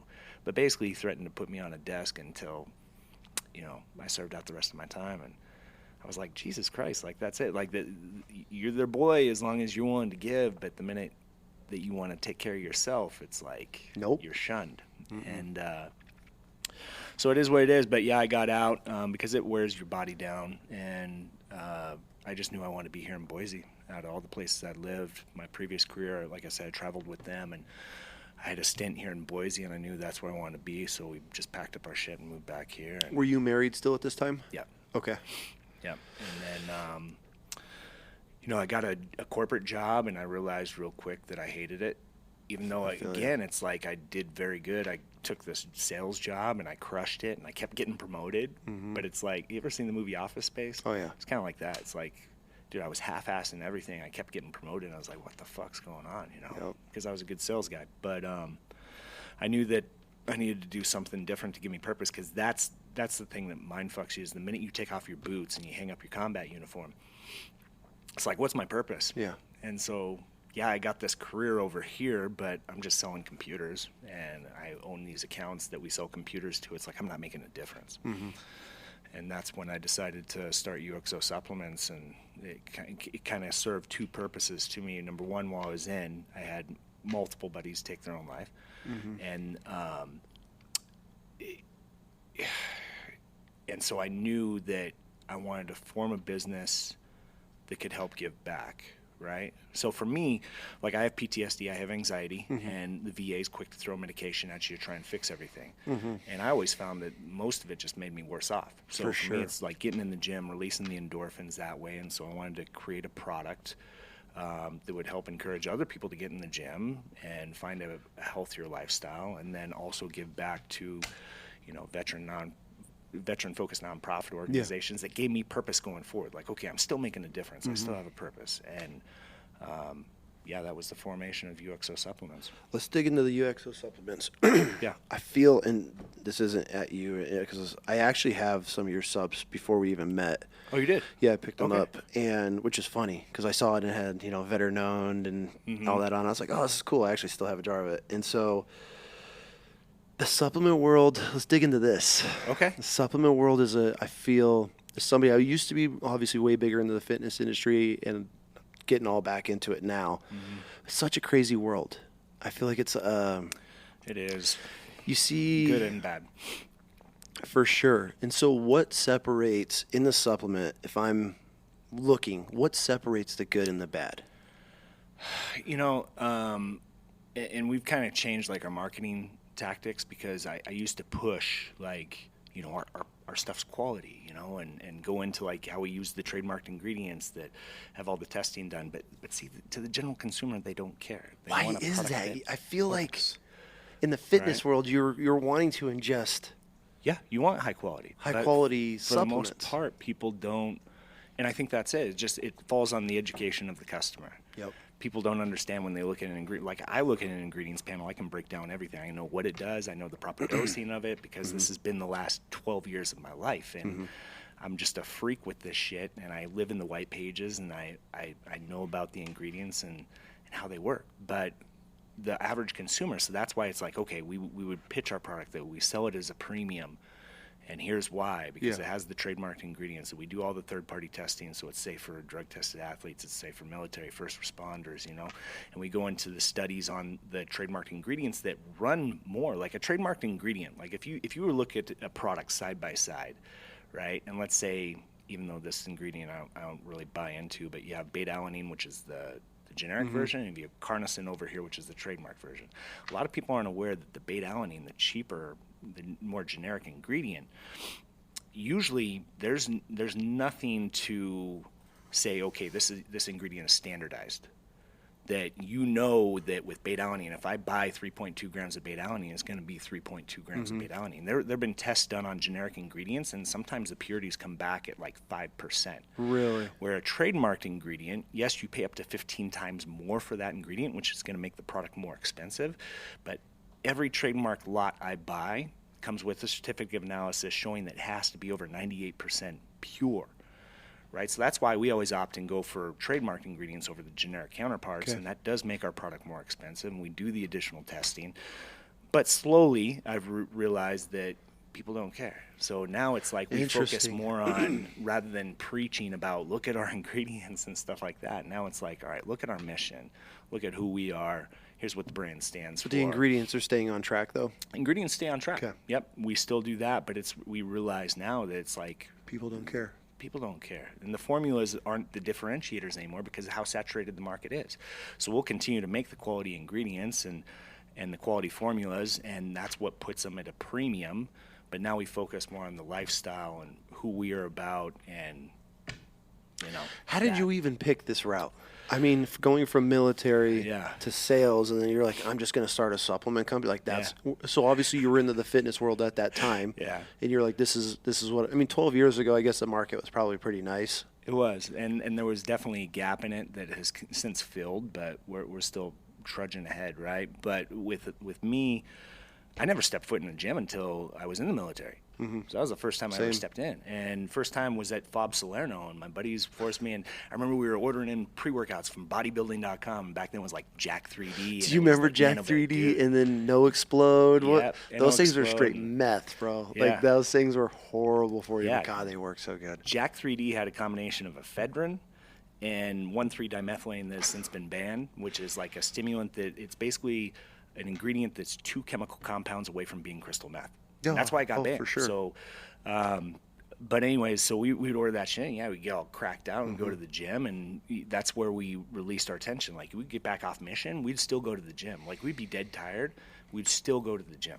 Chug some Jack 3D with a Rip It, and you're just crushing the gym for like 3 hours. Yeah, I remember the Rip Its, man. Yep. And I miss the Rip Its. Oh God, best energy drink ever. But yeah, so we'd go to the gym, we'd crush it, and so for me, it was my second deployment, and we were ordering in stuff from bodybuilding.com, and they would start doing health and welfare checks because guys were dying, taking a pre-workout. Like we had a guy pass. Yeah, we did too. After this was actually after our second deployment, but it was becoming a thing, and so they'd come in and they inspect your pre-workouts and they'd be like, "Oh, you can't take this." They had their ops ban list, and I felt like, why are they confiscating this stuff? Like I was spending my hard-earned money on this pre-workout, and they're taking it from me. So that's when I really started digging into the ingredients. Like, why is this banned? Like, what's this ingredient doing to me? And I started to learn more about it. And then I started ordering in my just raw ingredients like creatine. At the time, it was arginine. It was the best pump ingredient. It's ineffective now, but I'd mix it with Mio Energy. Okay, yeah. It tasted horrible, but at least I knew my shit wasn't going to get confiscated. So you started making your own? Yeah, and it was horrible. Yeah, I would order in just raw ingredients to Afghanistan. I'd just mix it there, and then we'd go. Were you slinging this to buddies and stuff the whole time? Yeah, I'd have buddies that would come over and be like, "Hey, help me out," and I'd hook them up with scoops of shit. And really? Yeah. Oh, it was god awful, but. But yeah, that kind of started it. And then to your point, when we got back, this was wild to me, but I had my buddy Sergeant Aaron Scales, who went to OCS school, Officer Candidate School. And this is a young guy, 27, 28 years old. He was a sergeant, E5, was going to Officer Candidate School, and he took craze back then. It was the pre-workout, and he had to run the 5-mile time track. And Craze was banned too after the fact because it was also loaded with 1.3. And he had cardiac arrest out on the track and died. And I was like, holy fuck. So all these things compounded. And then, we after our first deployment, when we came back, they shut down the brigade, and we had to go through resiliency training because, like, within the span of 2 weeks, we had 4 soldiers commit suicide after our first deployment. God. In the brigade. So a much bigger scale. But still, it's a lot. That is a lot. And so that kind of created our mission. So when I started thinking, like, what am I going to do? What's my purpose? And I was really in tune with, like, I got really ingrained into supplements and just learning about these ingredients. And I love pre-workouts. And I was like, let's fucking do this. And that's the thing. And that, like you said, it's a crazy industry. There's a good side to it and there's a bad side. Mm-hmm. The good and bad side is for anybody who wants to start a business, you can with very small capital. All right? Mm-hmm. And that's a good and bad thing, So but the marketing that you're going to have to make to put into right, and be then seen. You have these labs now that create these white label products, and they're just cheap products. They're like, hey, you can come buy some of our pre-workout. We'll slap your label on it and kick it out there. Those products are garbage. They're underdosed. Which I feel like is the majority of them. It's just you're just drinking sugar water. Yeah, and then you have like 100 of the same products out there with a different label on it. Mm-hmm. And I hate those companies. Rocket Labs, there's a couple other ones. So ours is actually, it's our formulas, like we created it. And I've been fortunate enough that I have relationships with some people they're very influential in the industry and have mentored me. And like, so we because if you want to do it the right way, it's an investment, right? Like I go to Supply Side West in Las Vegas, and that's where you learn about the new and notable trademarked ingredients that are coming out and all the clinical data behind it. And is this like a big expo that you go? Okay. Big expo, and you try and learn about all the new and upcoming stuff, and you just got to try and be ahead of the curve. Like there's multiple ingredients that we were first to market with, like IXOS, which is our prebiotic. It's in our multivitamin. But we were the first people to bring it to market, and now it's like in a bunch of supplement products. Yeah, so it's like you try and, find a way to differentiate. Yeah. But like I said, the more I realize it's not really the ingredients and the profiles, we continue to do that. It's more of the story and getting people to buy into what you're about. That's so crazy. We have a new product coming too, and it fits into the storyline. It's going to be launching here in a couple weeks. It's M777. Okay. After the howitzer. Mm-hmm. It's the biggest dose pre-workout ever made. It comes in a jug that's a little bit smaller than a protein container. Really? Yeah. So my question immediately is, how are you going to blow through all of that before it, I feel like all pre-workouts eventually just become one chunk. Yep, and there's a lot of ingredients, and we're pretty good with that. There's ingredients out there that are very hydroscopic, and we try to avoid those because they do make it chalky in texture, but those are the ingredients that clump.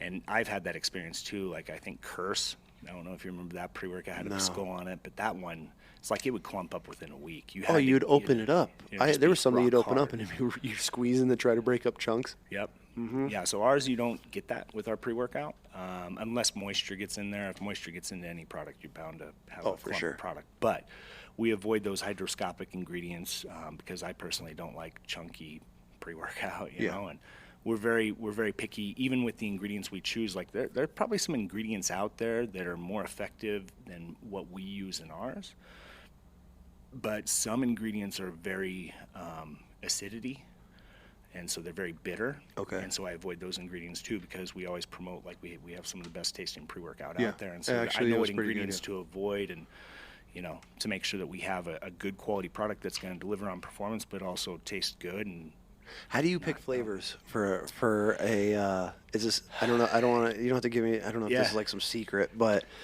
I always wonder because you look at the marketing on some of these supplements, you're like, oh, green sour apple, and then you try it and it tastes like asshole. So it's like, I'm like, how the fuck do these people who was the product development that thought this tasted like fruit punch? There's some bad ones. I don't know if you follow my TikTok channel, but I do a bunch of reviews, and people will send me their products, and they know that I'm going to be open and honest with them too. So I'll do reviews, and I break down the ingredient panel and flavoring, and some shit gets sent to me, and it's bad. Really? It's really bad. So people are willing to send you. Yeah, for the most part, I'll tell them like if it's really bad, I probably won't even make the video because I don't want to bash on people. How often does that happen? It happens, but actually not. It hasn't happened as often. I think people know, like, all right, if my product sucks, I'm not going to send it to them. So it's very rare. But yeah, there have been multiple products that I just don't end up, and there have been some that I've completely destroyed. Oh, I'm sure. So how do you pick flavors? Is it a powder? Like how do you mix a flavor into, like, so you get all your raw ingredients, right, which are all just a powder? Yeah. Or are these like coming in like block forms and you're crushing them up? How does it? No, we don't, and that's the other thing. Like we don't do any of it, right? So we go out and we contract labs. Okay. So we have lab partners. 2 of them are in Georgia, and 1 is in North Carolina. Oh, and we have a new one that we just picked up in California. But we contract them, and they source all the raw ingredients, and then we ensure that, like, because there's a lot that goes into it. And trust me, dude, there was a supplement company that just posted a video like a month ago, and these dudes are making the shit in their basement. I know a guy that has a supplement company that he makes it in the back. He'd mix. Shut the fuck up. Yeah, his bags of stuff. I thought that was normal. No, fuck no. No? There's so many dangerous things. So, yeah, with our lab partner, like, we contract, we select the ingredients we want them to use, and then when they get it in, there's testing that raw ingredients go through to make sure that they're not, because, dude, like First Form, for example, right? Everybody knows First Form. I hate calling them out, but no, I don't. All right, so they're one of the worst fucking companies out there, dude. Really?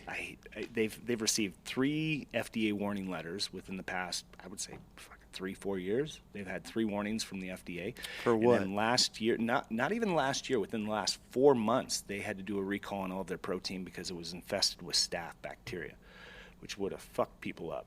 And that's something that a simple microbial test would take care of.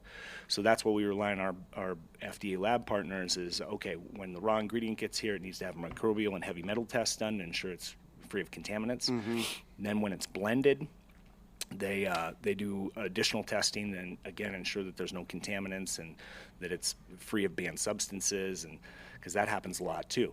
But the flavoring side of it, dude, it's intricate. It's not just mixing in some flavoring. Like, they actually have chemists and stuff that make sure. And now, are they, for the product development, do they send you, like, do you get like a box of just samples and you get to go through them? That's the best part. I was going to ask, that would be the most fun part about it. They send me samples of, like, here's your flavor profiles, and sometimes they get it right on the first go, and sometimes we have to kick it back and be like, no, it needs more of this or more of that. Is it your decision, or do you sit down with a team and you're like, all right, and then you go off of a vote? Like, how do you pick? Like, all right, this is the one. How do you get to that point? Yeah, we normally pull in, like, last one I had Chandler involved in, your boy, and but yeah, we pull in like a bigger group because we want to get more feedback, because my taste buds might not be aligned with everyone else's. So, but we'll pull in a broader team. It's usually anywhere between 30 to 40 people, and have them all sample it and get feedback on which ones they rate and what they would like to see. So yeah, we make it like a big deal. But that's cool. I feel like that's also the reason, like, there's some formulas, like I said, that get sent to me, and it's like, man, these guys rushed the flavoring and did not do a good job of, like, masking stuff, because you can make stuff taste good, So for me, flavoring, it's like you brought up green apple, and I'm big against, like, companies that come out with, like, hey, we got fruit punch, and hey, we got grape. It's like, these are the basic flavors. So you always notice ours are, like, off the wall. Like, we go with, like, Pineapple Express, and sometimes it's me just being like, hey, here's what I want to do. Let's take a mix of pineapple, lime juice, and vanilla cream, and let's see how this rolls. And that ended up being Pineapple Express, and it's my favorite flavor. And other times it's me just telling the lab, like, hey, just send me something wild. And they know that, like, I don't like basic stuff, so mix some crazy flavors together and see what happens. Have you ever thought about going to your social and doing polls and seeing what people would vote on, just to come up with some crazy flavors? I think that would be fun. Yeah, we've done some crazy ones before, and we get some wild answers. I think that's where we came up with our, like, it was like, hey, what protein flavor? And someone, like, threw out pizza or some shit, or SpaghettiOs, and we ended up making, like, an April Fool's Day post about that. But yeah, definitely, we always solicit feedback from people too, to see, what flavors they would want to see. So if I'm a young kid I'm just getting into the fitness side of things, and my next step is supplements. Next step meaning you want to take, or you want to start a business? I want to take. We'll start there. Okay. What should I be looking for? How young should I? Well, I'm just talking just I'm almost 40. No, but if it's a young kid, like 17, 18 years old, just graduated, he wants to get fit, and because I used to work with a supplement company in the hunting industry until I found out just what it was about. Wilderness Athlete? No, Mountain Ops. Okay. One of the absolute worst companies I've ever been involved with. Okay. That's a whole other podcast. But great marketing, right? Yeah. Absolutely. They got all the Cam Hanes, they got all the athletes that are like, this is the greatest supplement in the world. Until you turn the bottle around and actually you're read. Actually looking at, and you're like, oh, this is dog shit. So to avoid that, and to be as a new kid that's just falling for marketing, what should I be looking for?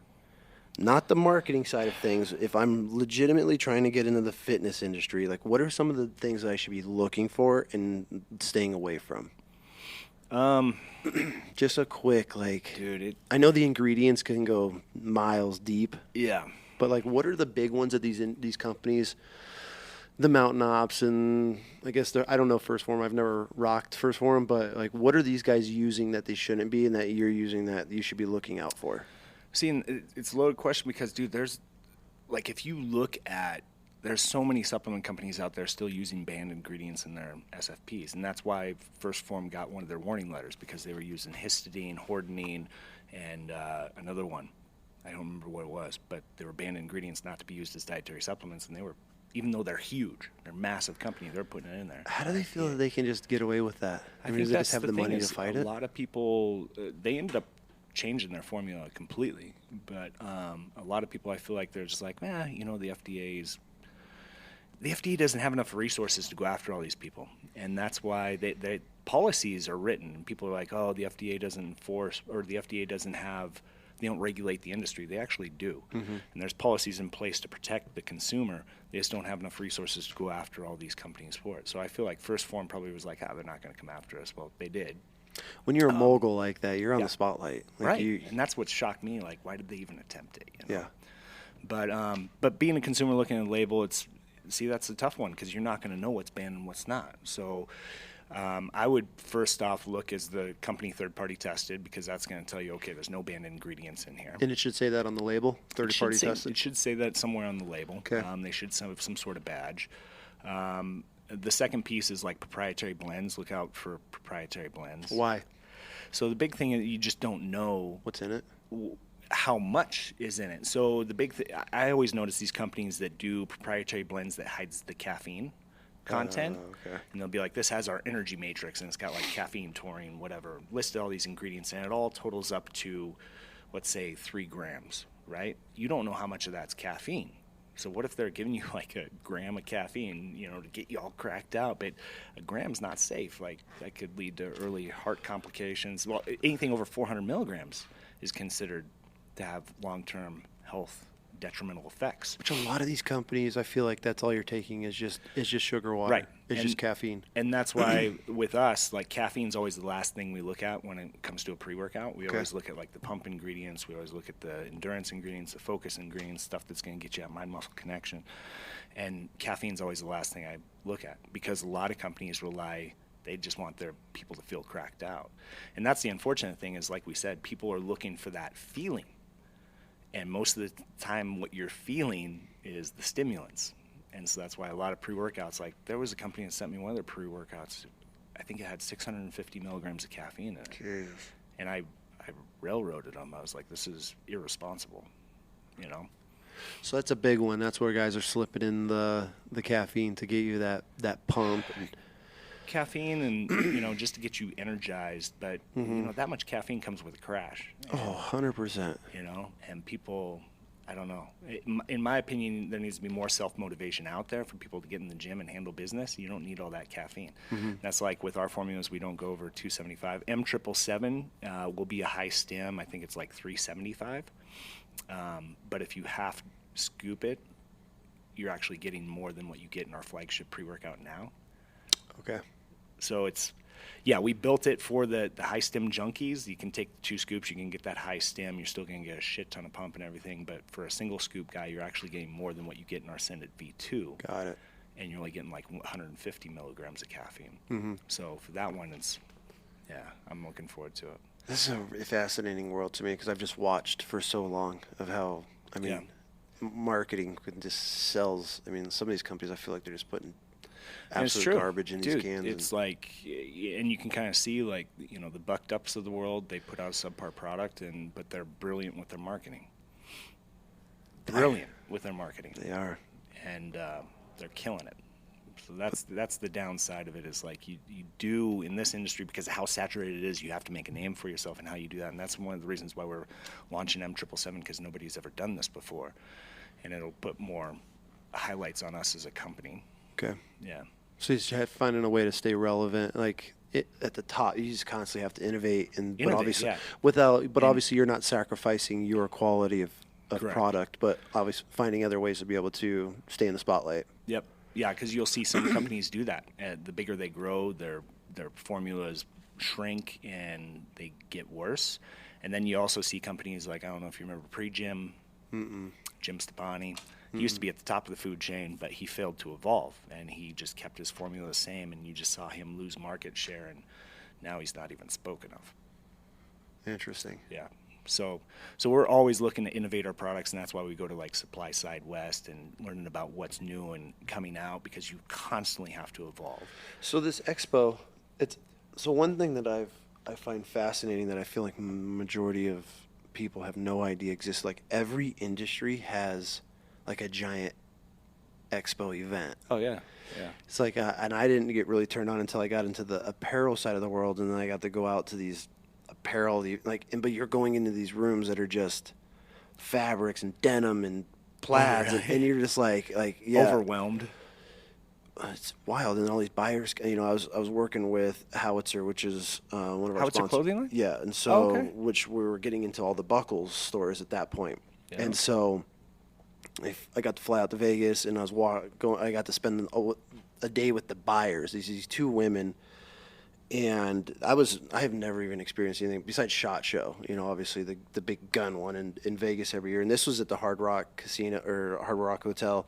Yeah. I come out and these 2 women like kick the door in, and they come in with their whole entourage, and they're just tapping like materials and fabrics and designs, and there's like a team behind them putting stickers on, and then they had like an assembly line. Like those women would just tap, and then they would put stickers, and the next crew would come through and pull all of them. Then they're organizing them all. Then they'd go through, and they were just like throwing shit. And here I am looking at my designs, like, oh my god, they picked a couple, and they'd grab them, like throw it on the floor. I'm like, fuck, but we ended up getting a bunch in there. But it was just like your whole life is depending on these 2 women if they're gonna pick your apparel to go into the Buckle, and it's like, so you're like, it was so anxiety. I mean, my anxiety was maxed, and it ended up paying off, and it being, doing really well with Howitzer and us, and it's been an awesome partnership. But like, I had no idea this existed. Yeah. Like there was this whole world where these buyers come in and they're just ruthless, and they're just tearing shit apart and talking all this crap on the plaids and the denim. Right in front of you? Oh, just. They don't care. It's about selling. It's about making Buckle money. They don't give a fuck about you. You're just, please pick my shirt. Mine, yeah. Please pick my designs. You have no say in it. You can't say shit. You just got to watch. And I'm just walking, and then we turn down the aisle where it's like our aisle of all of our, and they just I'm like, pick them all. And they did. Anyways, so you go to these supplement. So are these just a bunch of chemists that are coming out with new? Is this where it's a combination? Yeah. How does a supplement expo look as far as the buying side of things? What does that consist of? Dude, it's and that's the thing. Like, if you don't love this world, you will hate that. Like, for me, I nerd out on this shit. I love it, right? Like, I love learning about these ingredients, so I just geek out. But you also have to be careful, because there's ingredients that have not passed the sniff test before that made it through, right? Like, with claims, and they had scientific literature to back it up, and then come to find out like a year later, it's like, oh, it was all fucking bogus. So there's a stolen valor of the supplement world. Kind of, yeah. It was but they're unique. You know, you get to learn a lot about these new ingredients, but it's not like some chemist. It's usually these big corporations. Okay. And because if you have a trademarked ingredient, it's gone through clinical trials, and that requires fucking money. Yeah. And so. So yeah, it's these big companies like Compound Solutions, Nutra Innovations. There's these big conglomerates that own these trademarked ingredients, and then they'll pitch it to you, and they try and get it in, an agreement with your formula that you're going to put it in, and you do the trademark licensing, and So is this where you're going to go and like find like because I feel like mushrooms are like the new big thing in the supplement world, which I want to jump into that. But is that where you're like going and finding out and talking to these companies, or is this not something that happens there? Like, are you finding new ingredients and new supplements and you'll find new ingredients. And it's interesting because my buddy owns Mental Joe. I should have you talk to him, but he owns Mental Joe Apparel, which is it's a nonprofit organization. They basically fund soldiers who want to go through psychedelic therapy, whether it be ketamine or psilocybin or whatever. But he wants to launch a product that helps with, kind of that, because it's coming. The products that help with like the downside of taking these things. Yep. But there's a lot of red tape, and so like I've been trying to help him, but there's ingredients you have to make sure that they're approved by the FDA, that they can be used as dietary supplements, that they've passed GRAS, which is generally reliable and safe. So it's there's a lot of red tape, and that's the hard part too. For anybody listening to this that wants to jump into the dietary supplement space, it's becoming more and more constrictive. Oh, I'm sure. The FDA is like is the FDA doing it because some of the stuff works too well, or there's been instances of that, like it's just too good of a supplement, and I feel like they're getting because that's where my mind has always been, like, why are they banning it? Like, I've always been like, if the government's telling me to do this or some form of control is telling me, I'm always the opposite. Yeah. So like, I'm gonna do the opposite of what you tell me. Yeah, like, oh, you guys shouldn't take the supplement. Why? And it is and it's working or whatever. But it's like, is that what it comes down to, or are they actually looking after our health? I think that there's both sides, right? Like, you have obviously the DMAA ban. Yep. Which was huge, and there were people that were dying taking this ingredient. But then you have ingredients like NAC, N-acetyl L-cysteine, which has tons of clinical literature. Like, I take it daily. I take 1,200 milligrams of it because it's a precursor to glutathione, and it helps with like, it helps with like. It's loaded with antioxidants, which is going to help fight off free radicals, and it's good for immune system support. It's good for detoxifying your liver and kidneys and stuff. It has detoxifying benefits, and the FDA banned it. They said, no, this shouldn't be a dietary supplement. It should be a Schedule II drug, and they were trying to push it over here to Big Pharma. Yeah. And there was a big battle, and the FDA lost that battle, and so it became an dietary supplement again. This was just recent. So that goes to my question of why they try to ban some of these supplements, is to push to the big pharma side of things to make more money on it. Yeah, and so I don't know if you saw their new bill, and I did videos about this. I was doing call to arms, but they had a bill called S.4090 that they were trying to launch like a year ago, and it died on the Senate floor, thankfully. But their thing was they were trying to basically turn over all of dietary supplement industry to Big Pharma. And people were like, oh, yeah, this needs to happen, because all these shady companies putting out stuff. And I was like, you don't understand, though. Like, this kills innovation, because if you read the bill, it's like you couldn't produce a new product. It would have to go through all sorts of clinical testing. So, like, even if you wanted to do a new flavor rendition of, like, our pre-workout, it'd have to go through clinical testing. And it forces the small guy out because we can't afford to do these clinical tests. So it was pushing it all to Big Pharma. And people were like, oh, this needs to happen. It's like, no, do you understand? If you go through Big Pharma, whose average markup is 900%, you're going to be paying like $160 for a tub of protein that you're buying now for $30, right? And people are like, oh, you know.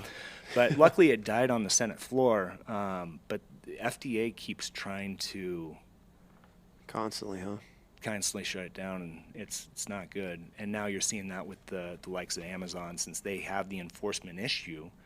And they don't have all the resources to go out and enforce this. They're forcing the big players to do it for them.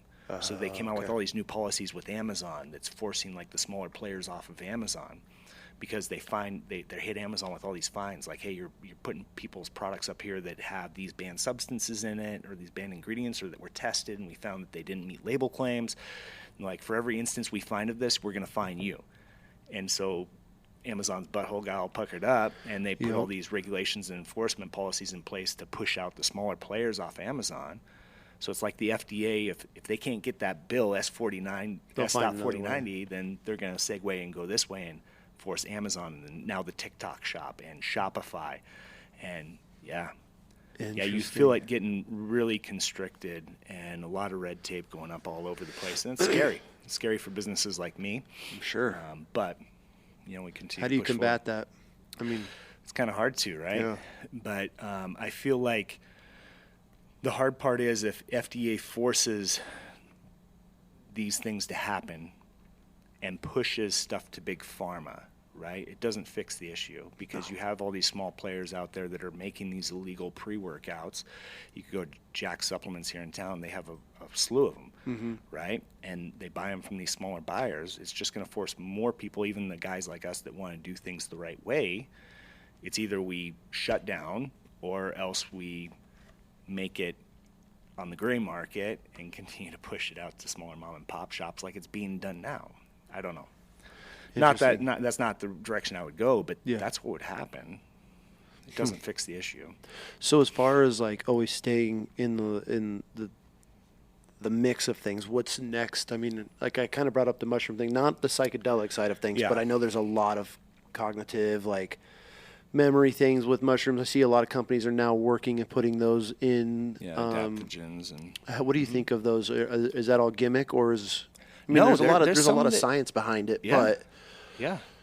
So like KSM 66, it's a trademarked form of ashwagandha. Okay. It's the purest form of ashwagandha root. I take it. It shows that it's clinically proven to reduce your cortisol levels and help you deal with stress. So I take it daily. Do you make any of this? Yeah, we put it in our greens product. So that's one of the ingredients I contracted, and we put it in our greens product. And we also have it in our testosterone product, because it lowers your cortisol levels, which is going to help you balance your hormones and help you build more testosterone. So, we have it in those two products. Nice, dude. Okay. Reason. So let's say me in my 40s, right? I'm turning the big 40 this year. Oof. I know, right? Which, I mean, besides my stiffness, I'm built I'm as flexible as a 2x4. Yeah. Fuck, dude, I tell people, like, I almost didn't get on contract to go to Afghan because of my flexibility. Because your mobility was bad? Bro. I was so juiced out of my mind, though. I was running. Oh, were you? I was running DECA, test, sust.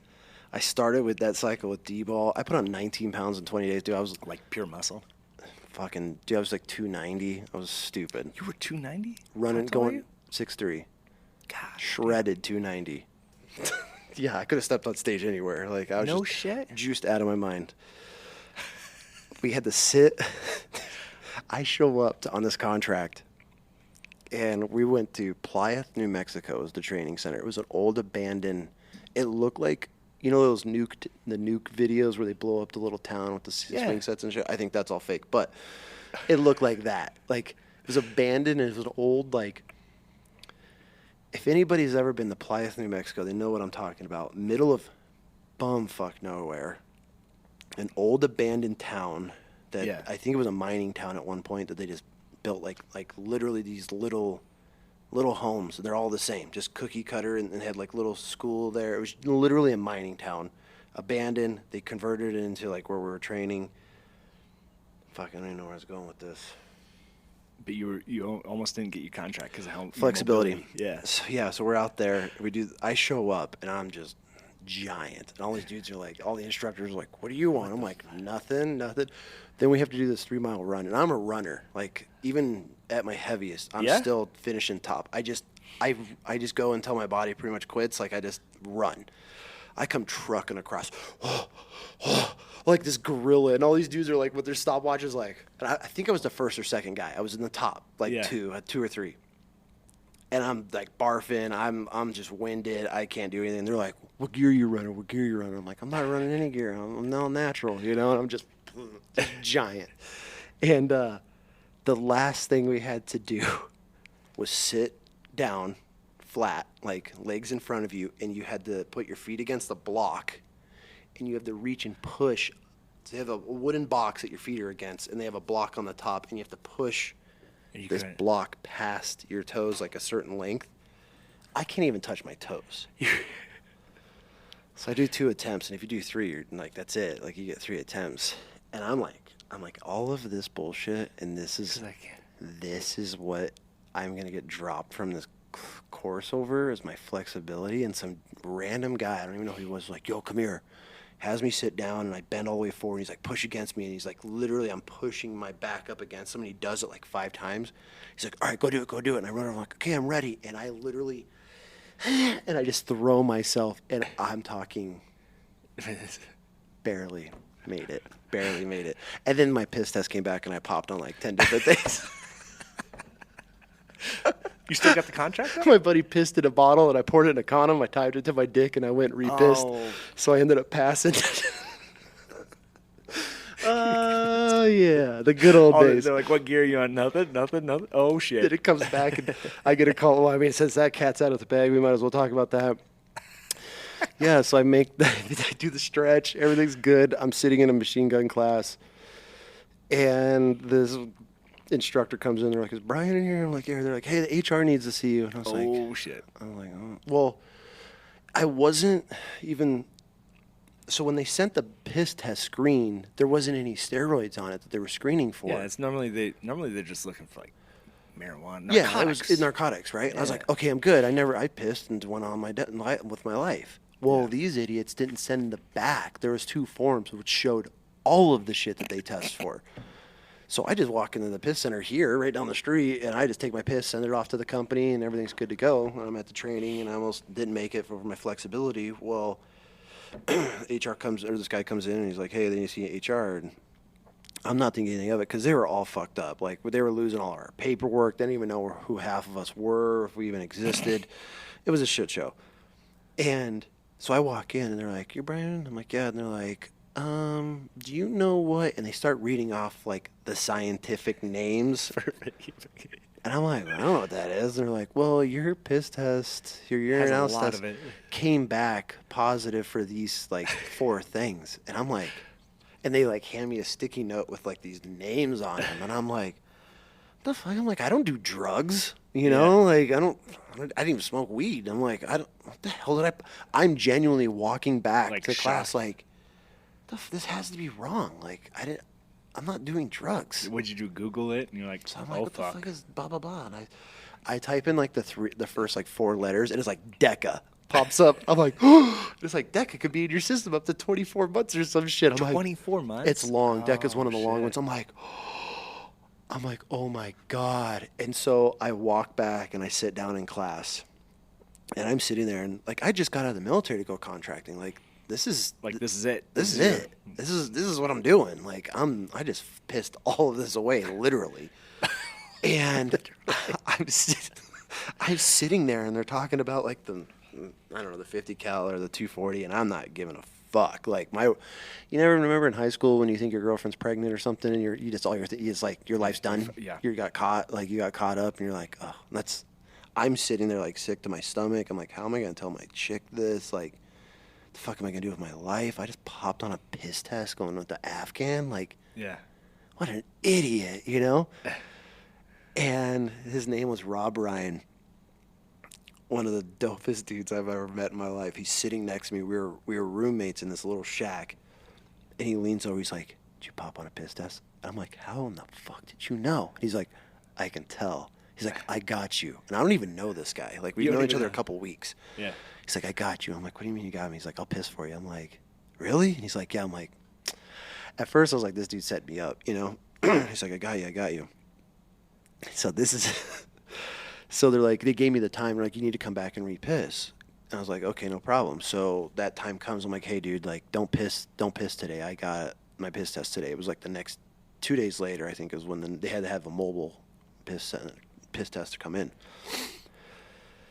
So we go on lunch, and I was like, hey, dude, can you piss? He's like, yeah, I got you. So he pisses in a bottle, and I had to walk to this convenience store to buy condoms, like the most awkward shit ever. You got the bottle of piss on you? No, not at this point. I'd already gotten the condoms.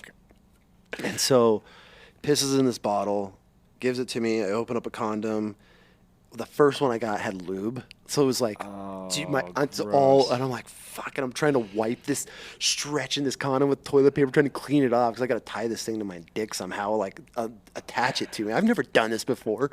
So I get this water bottle, and I'm like pouring the piss, tie this condom off. I had to get dental floss, and I tie this. You know how uncomfortable having a condom full of piss tied to your dick is?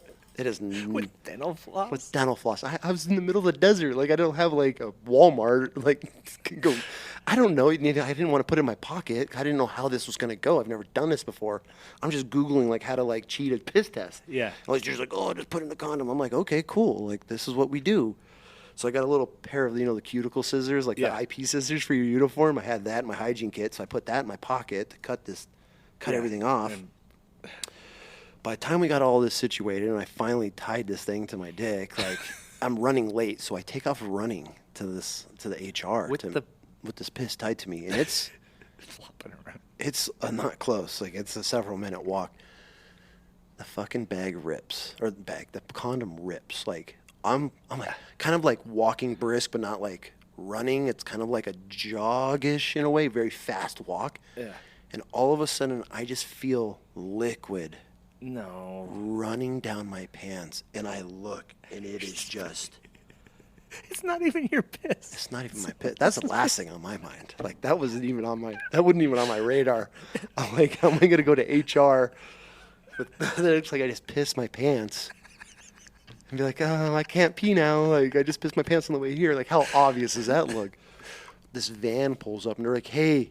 Piss tests are canceled today. Like, we got training instead. And I'm standing there with a van full of these dudes. I'm about to go to Afghan with tan cargo pants, like tan, like 5'11". So it's like the dark stage. Yes. And all these dudes are like, what the fuck? I'm like, don't even fucking ask. Give me a ride back to the house. And I get in. And so I go and I change really quick. And they're like, hey, so I'm asking, like, when's the reschedule? When are we rescheduling? So they finally give us this date. Like, the mobile piss test will be here. So I do it again. He pisses for me. I'm like, God, this is horrible. So like now I'm walking like I got like the limp walk, like I'm throwing my leg, like so I'm not like rubbing anything. So I have to walk to HR. So now my big concern was the temperature, because those piss cups have a temperature reading on them. So when you piss, they do. Yes, and you can tell if it's old or not. They have a little, like like on a fish tank, like the little sticky, it turns green or red for the temperatures. Mm-hmm. So they have a thermometer or whatever. You gotta keep it like. Yeah, and that's why warm. That's why you have to have it tied to your dick, so it's your body temperature. This is what I'm being told. So I get there and I show up, dude, and it is like, and there's several other classes going on. Like, it's not just everybody in one. Everybody's in different phases of this training, so you don't know everybody. And I turn the corner and I come walking around. There's the mobile van, and I look at the line, and it's just every juiced out dude. Like, every one of these guys that repissing are all these giant meatheads, and I was like, we're all looking at each other like. Yeah. Like, looking like you're in here for what I'm in here for, And I was like, I'm going to piss my pants because I was stressing. I was like, this is going to rip again. And the whole entire time I can feel it like slide. It felt like it was sliding because I didn't tie it as tight because the dental floss like rip. Yeah. So I could feel it, and I'm like holding, and I look like a child that has to pee, and I'm like, I got to pee, and I'm about to piss my pants. And then they're like, all right, fine. If you got to go, you can go first. And it's just like a giant minivan that's converted into a toilet. And I was like, yeah, it was a mobile piss center. And so it's literally like a Sprinter van, and you just go in and you slide the door closed, and there's a pisser, and it's got a counter in there. And a little wash station, and I thought this was military. Like there's gonna be some guy standing there staring doing at my the pee-pee dick. watcher. Like, that's what I'm stressed on. So I have my cuticle scissors like in my hand, and I'm gonna try to like sneak it. And I'm like, fuck, how am I gonna do this if some dude's watching me? So I go in and I step up in there, and the guy hands me the bottle, and he shuts the door, and I'm like, oh. I pull my wiener out and snip, fill the cup up, and I didn't know if it was warmer, and now I'm still tripping. Like, okay, I'm gonna give this to him as fast as possible. And so he puts it on the table, and I thought he was gonna wait to see where the temperature was. Mm-hmm. And he pulls out his two little things, goes, pulls in two, labels them, says, okay, you're good. And I was like, thank God. We're in. And then all my instructors, even in Afghan, are like, so what gear you running? What do you want? I'm like, I'm natural. I'm that. I still denied it. I never, but yeah. That's how I got my job to go to Afghan. Great story, man. Oh, I don't think I've ever told anybody that story either, except for fucking piss pants. Yeah, dude. It's like the van pulls up full of these dudes that are going to Afghan on a contract, and I'm standing there on the sidewalk, a little kid, like piss my pants. Like, you want to talk about degrading? I don't even know how we got on that subject, but yeah, dude, it was that was a wild time. Like, idiot though. I never even thought about steroids when they told me I did. You're right. They don't normally test for that. Maybe they do on contract, but well, they were because Blackwater, all those dudes that were murdering motherfuckers over there. Oh, that's how they got out of their charges, their murder charges, because they were like, had roid rage and PTSD, and so they combined the two. So that's when we were on contract. They weren't even letting us take sups on contract. Like I think Jack 3D was still popular then. 2009, 2010. They banned a lot of stuff during that time because that's what the Blackwater guys were claiming, why they were all tripping out and not doing well over there. They were blaming it on their supplements. So then when on our contract, they're like, yeah, no, we're not playing that game. Yeah. So, but yeah, I ended up getting fired from that job anyways. And not my proudest story. That's another story. That's a good story too. The only job I've ever been fired from. But yeah, it was wild. So. I don't even know how we got on that subject. Mushrooms somehow, but yeah, man. So what's next for you for the subs, man? I mean, it's obviously 12 years in. I mean, that's quite the accomplishment to have a business that long. That's pretty cool. Yeah, and we should be a lot bigger, but the first, while I was working my full-time gig, my corporate job, I was only giving UXO like 10% of my attention, and so the first. I didn't go all in on UXO until a year and a half ago. Really? Yeah. So the rest of the time I was working my full-time career job, and I was slinging sups out of my garage. Are you still doing, or did you walk away completely? I walked away completely, yeah. Good for you. I got to the point where, because like I said, it's like I needed to do something important with my life, and my old job, I kept getting promoted. Like I told you, it was office space, and so you get hamstrung because then you get more money and you buy more toys. I had a motorcycle, I had a wakeboard boat, I had a diesel truck, I had all these toys, and I was like, "What the fuck am I doing?" Because I hated my job. So I sold all my toys, and I was like, "I'm just breaking away from this and going after what I truly love and what I want to do." And I broke away from it, and then UXO. That's when it started to like take off. Was when they always tell you burn the boats, go all in, but it's scary, dude. It's hard to do that when you have for sure family and you got bills and stuff like that. So I found a way to make it work and walked away from it and went all in. Good for you. I mean, I feel it's scary. That is it's that initial leap. Yeah. To take that jump. And what's been one of your biggest hurdles that you've faced in the supplement world since you left your 9 to 5? Yeah. Because obviously being self-employed, the 9 to 5 goes away. I mean, it's 24/7. It's 24/7. What's been? Everybody's always like, I traded in my 9 to 5. People say that they're like, I want to be an entrepreneur, work for myself, so I don't have to do the 9 to 5. And you're up at 3 a.m. going through reviews on your website, like fuck, dude, it never my wife ends. Hates it. Never ends. Does she? Oh yeah, dude. She hates it, and now but that's what. Yeah, now. Till you sell that son of a bitch for. And that's the goal. I think, just because of how restricted it is, I want to grow it as big as I can get it and then sell it off. For sure. I mean, that's kind of the dream goal is to build businesses, sell them, and start over, Yeah. So what hurdles? I mean, what are some of the things? I mean, now that you're just all in, like, there's got to be some things that are. Endless hurdles. Yeah. I don't know. I don't know if I could pick just one because it's like you're always learning. There's always something new. And, dude, I don't know. But like the biggest hurdles I would say for us has been how to compete against these Goliaths, and it's like that have these deep marketing pockets. Yeah. And that's why I go back to like we changed our mindset, and it had to be less about the formulas. Like anybody who knows supplements looks at our formulas can see it's there, but it's like we had to figure out how to tell our story better, and we're still figuring that out. Oh, dude. For sure. You know, but endless hurdles, man. It's you name it. Like we've come across it. Cease and desist letters from other companies. Really? Yeah, for what? And it was actually our fault. Title infringement. Yeah. We launched a product that was basically the same as another company I didn't even know existed and didn't do enough research beforehand. So, but that's the thing. When you run these hurdles, you have to learn from it. Oh, yeah. To not let it happen again, you know? Yes. We made a label mistake one time. It cost me like $5,000. In just stickers or what? Yeah, just the label that goes on. There was a huge typo right in the middle of the fucking label, and they didn't catch it until after they printed, and we had to reprint all the labels, and it's like $1 a piece, and it's like, fuck me. So it's like, you know, you run these hurdles, and it's like you just adapt and learn, and like never going to let that happen again. Yeah. You know?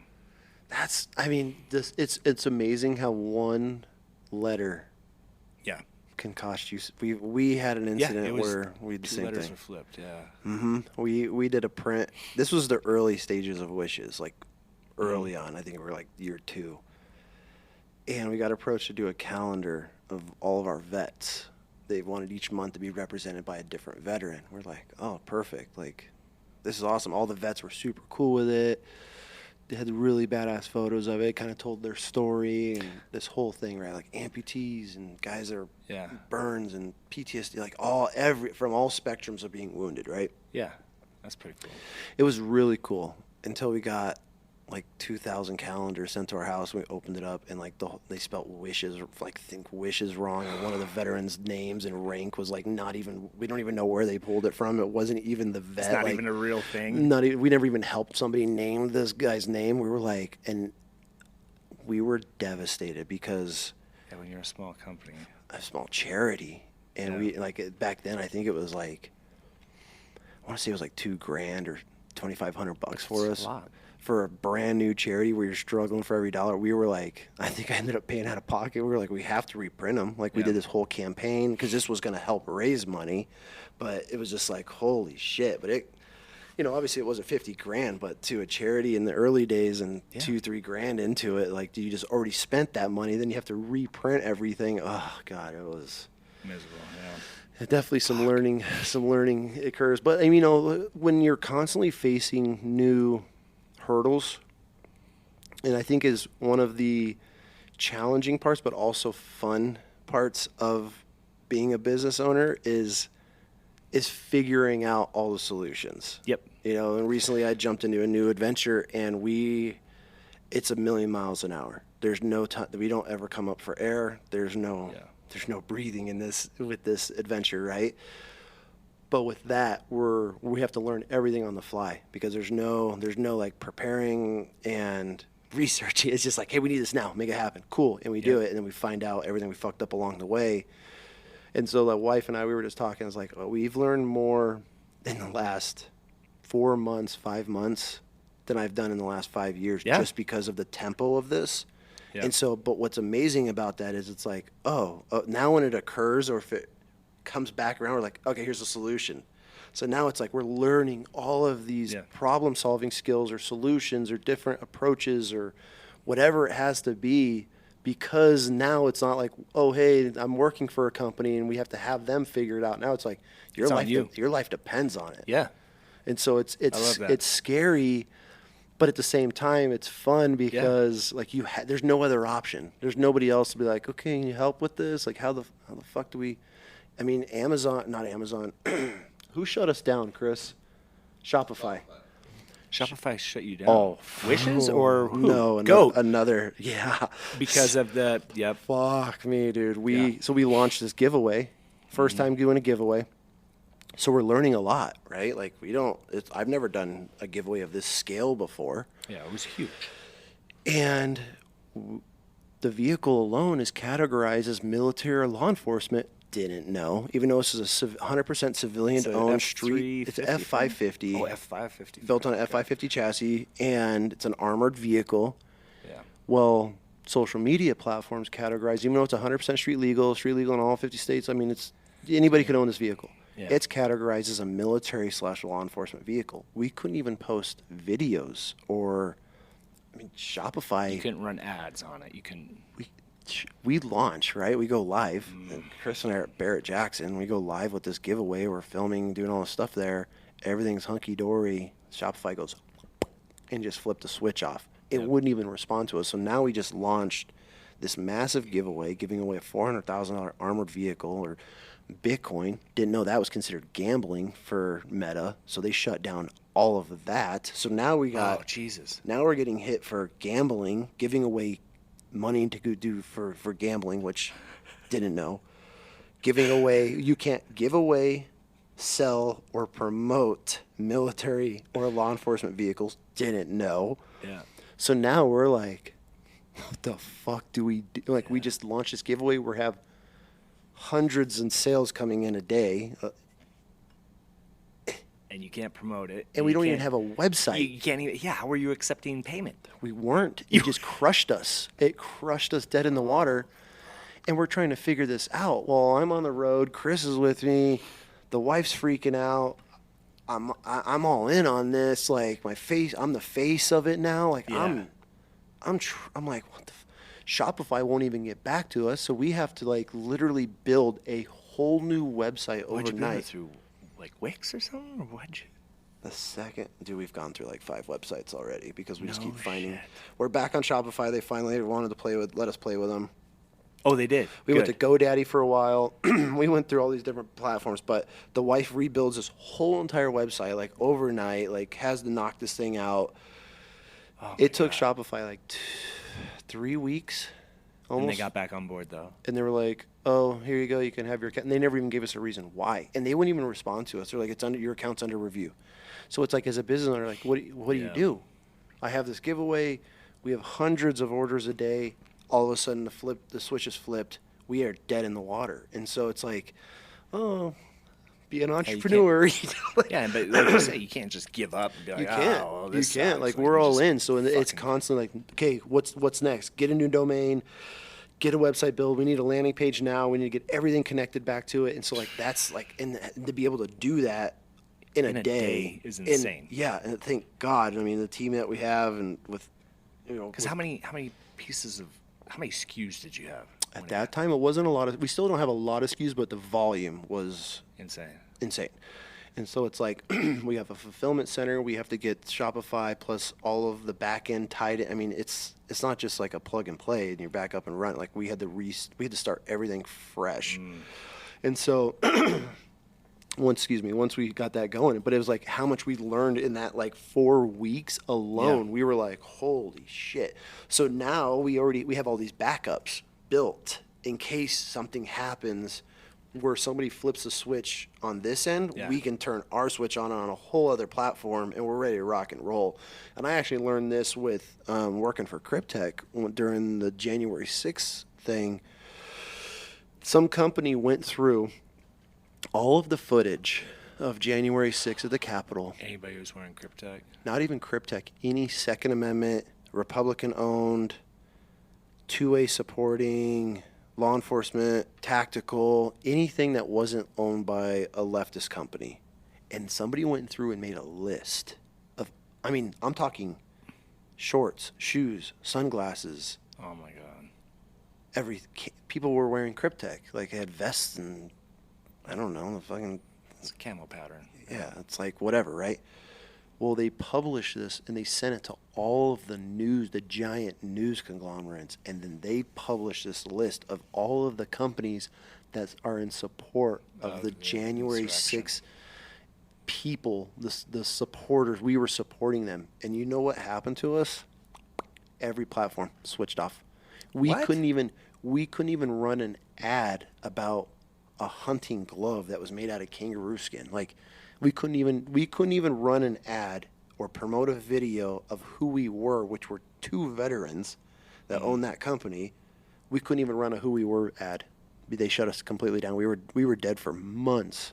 So we had to shift gears. That's when we started going back to print marketing, like hunting magazines and old school stuff that they can't just turn off with the flip of a switch. Like, that was a huge deal. I mean, they shut us down overnight, all because we had some random person wearing a Cryptech hat. Like, that was probably licensed by another company that used the pattern and put their fucking logo on it, but it was our pattern.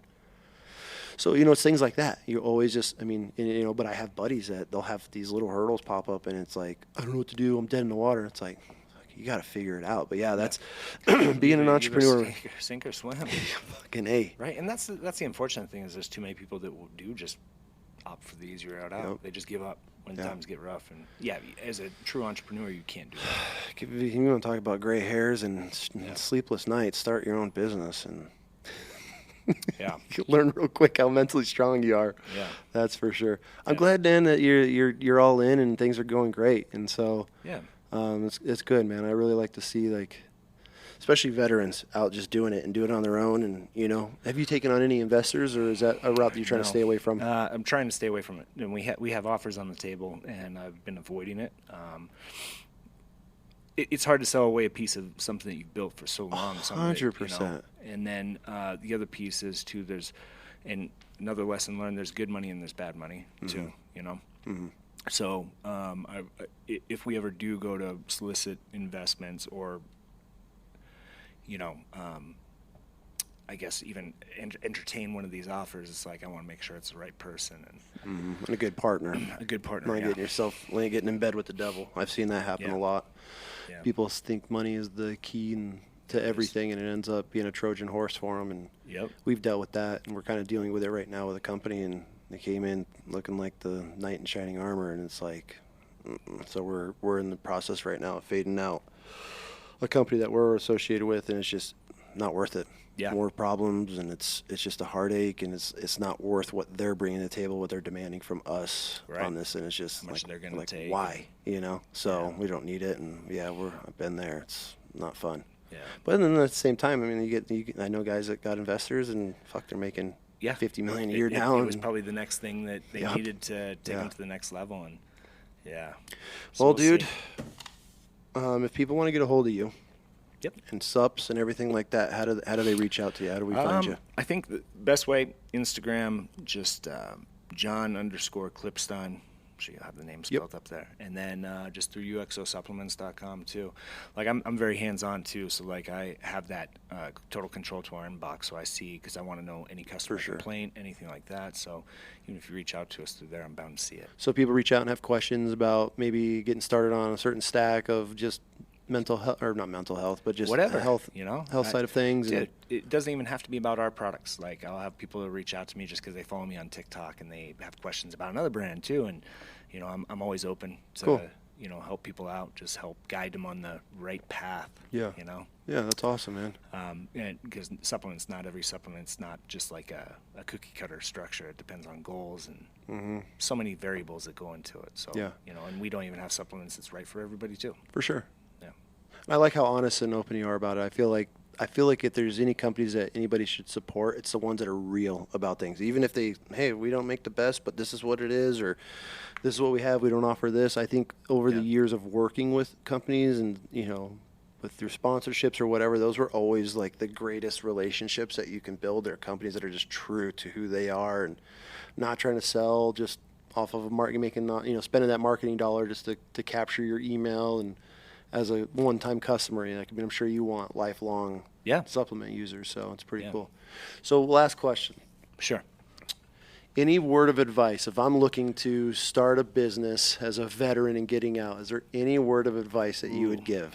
I know it's kind of a tough one. I threw you on the spot. Any business? Any business. Man,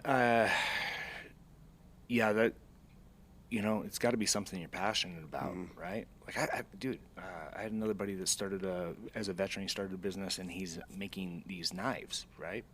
But something he's passionate about. And I feel like if you're passionate about it and you love what you're doing, then you'll be successful, And when you hit those tough times, you'll find a way to push through, because if you're passionate about it, it's your baby, it's something you want to push forward. If you just want to start a business to try and make money, you're going to fail. Oh, for sure. Which I think is that's where a lot of this new generation of TikTok, Instagram is. They see the cars and the jets and the traveling, and they think like, I'm gonna start a business and that's it, and I'm just gonna be making money. They don't realize the first 5 years you're gonna be just grinding. Yep. Yeah, the first 5 years if you're lucky. We lost thousands of dollars, but I kept pushing forward because I believed in the mission. Yeah, anybody who gets in business because they want to try and get rich quick it's not that way. No. Maybe for a select few. Find you, and it's a big thing that you say, find something that you're passionate about, because when you're getting your website shut down, you're getting crucified for everything. You don't have the funding, or you're spending money out of your pocket. It's not fun. Yeah, and if you're not passionate about it, I bet you would have just given up and been like, well, fuck it. On to the next. Yep. And then you see that a lot. And so it's like, but yeah, passion is, I probably would 100% agree with you on that one, is a huge, huge thing behind it. And it could be the hardest industry, but I feel like if you are 100% in on it, it just once that snowball starts rolling, but it could be years before it does, and you just gotta stick it out and grind it out like you did, and that's pretty awesome. Yeah, thank you, man. Good for you, man. I'm glad we finally got to sit down and shoot the shit. Pleasure. So I appreciate you coming on. So if anybody's listening, check them out. We'll put everything linked below. Please do. Hopefully they get some people that reach out and have questions, even if they're about other supplement companies that you're willing to answer any questions about them. That's pretty awesome. I'm a pretty transparent guy, so cool. It could be whatever. Cool, man. Military, any questions you guys got, Heck yeah. I'm there to answer. Thanks, Ian. Appreciate it.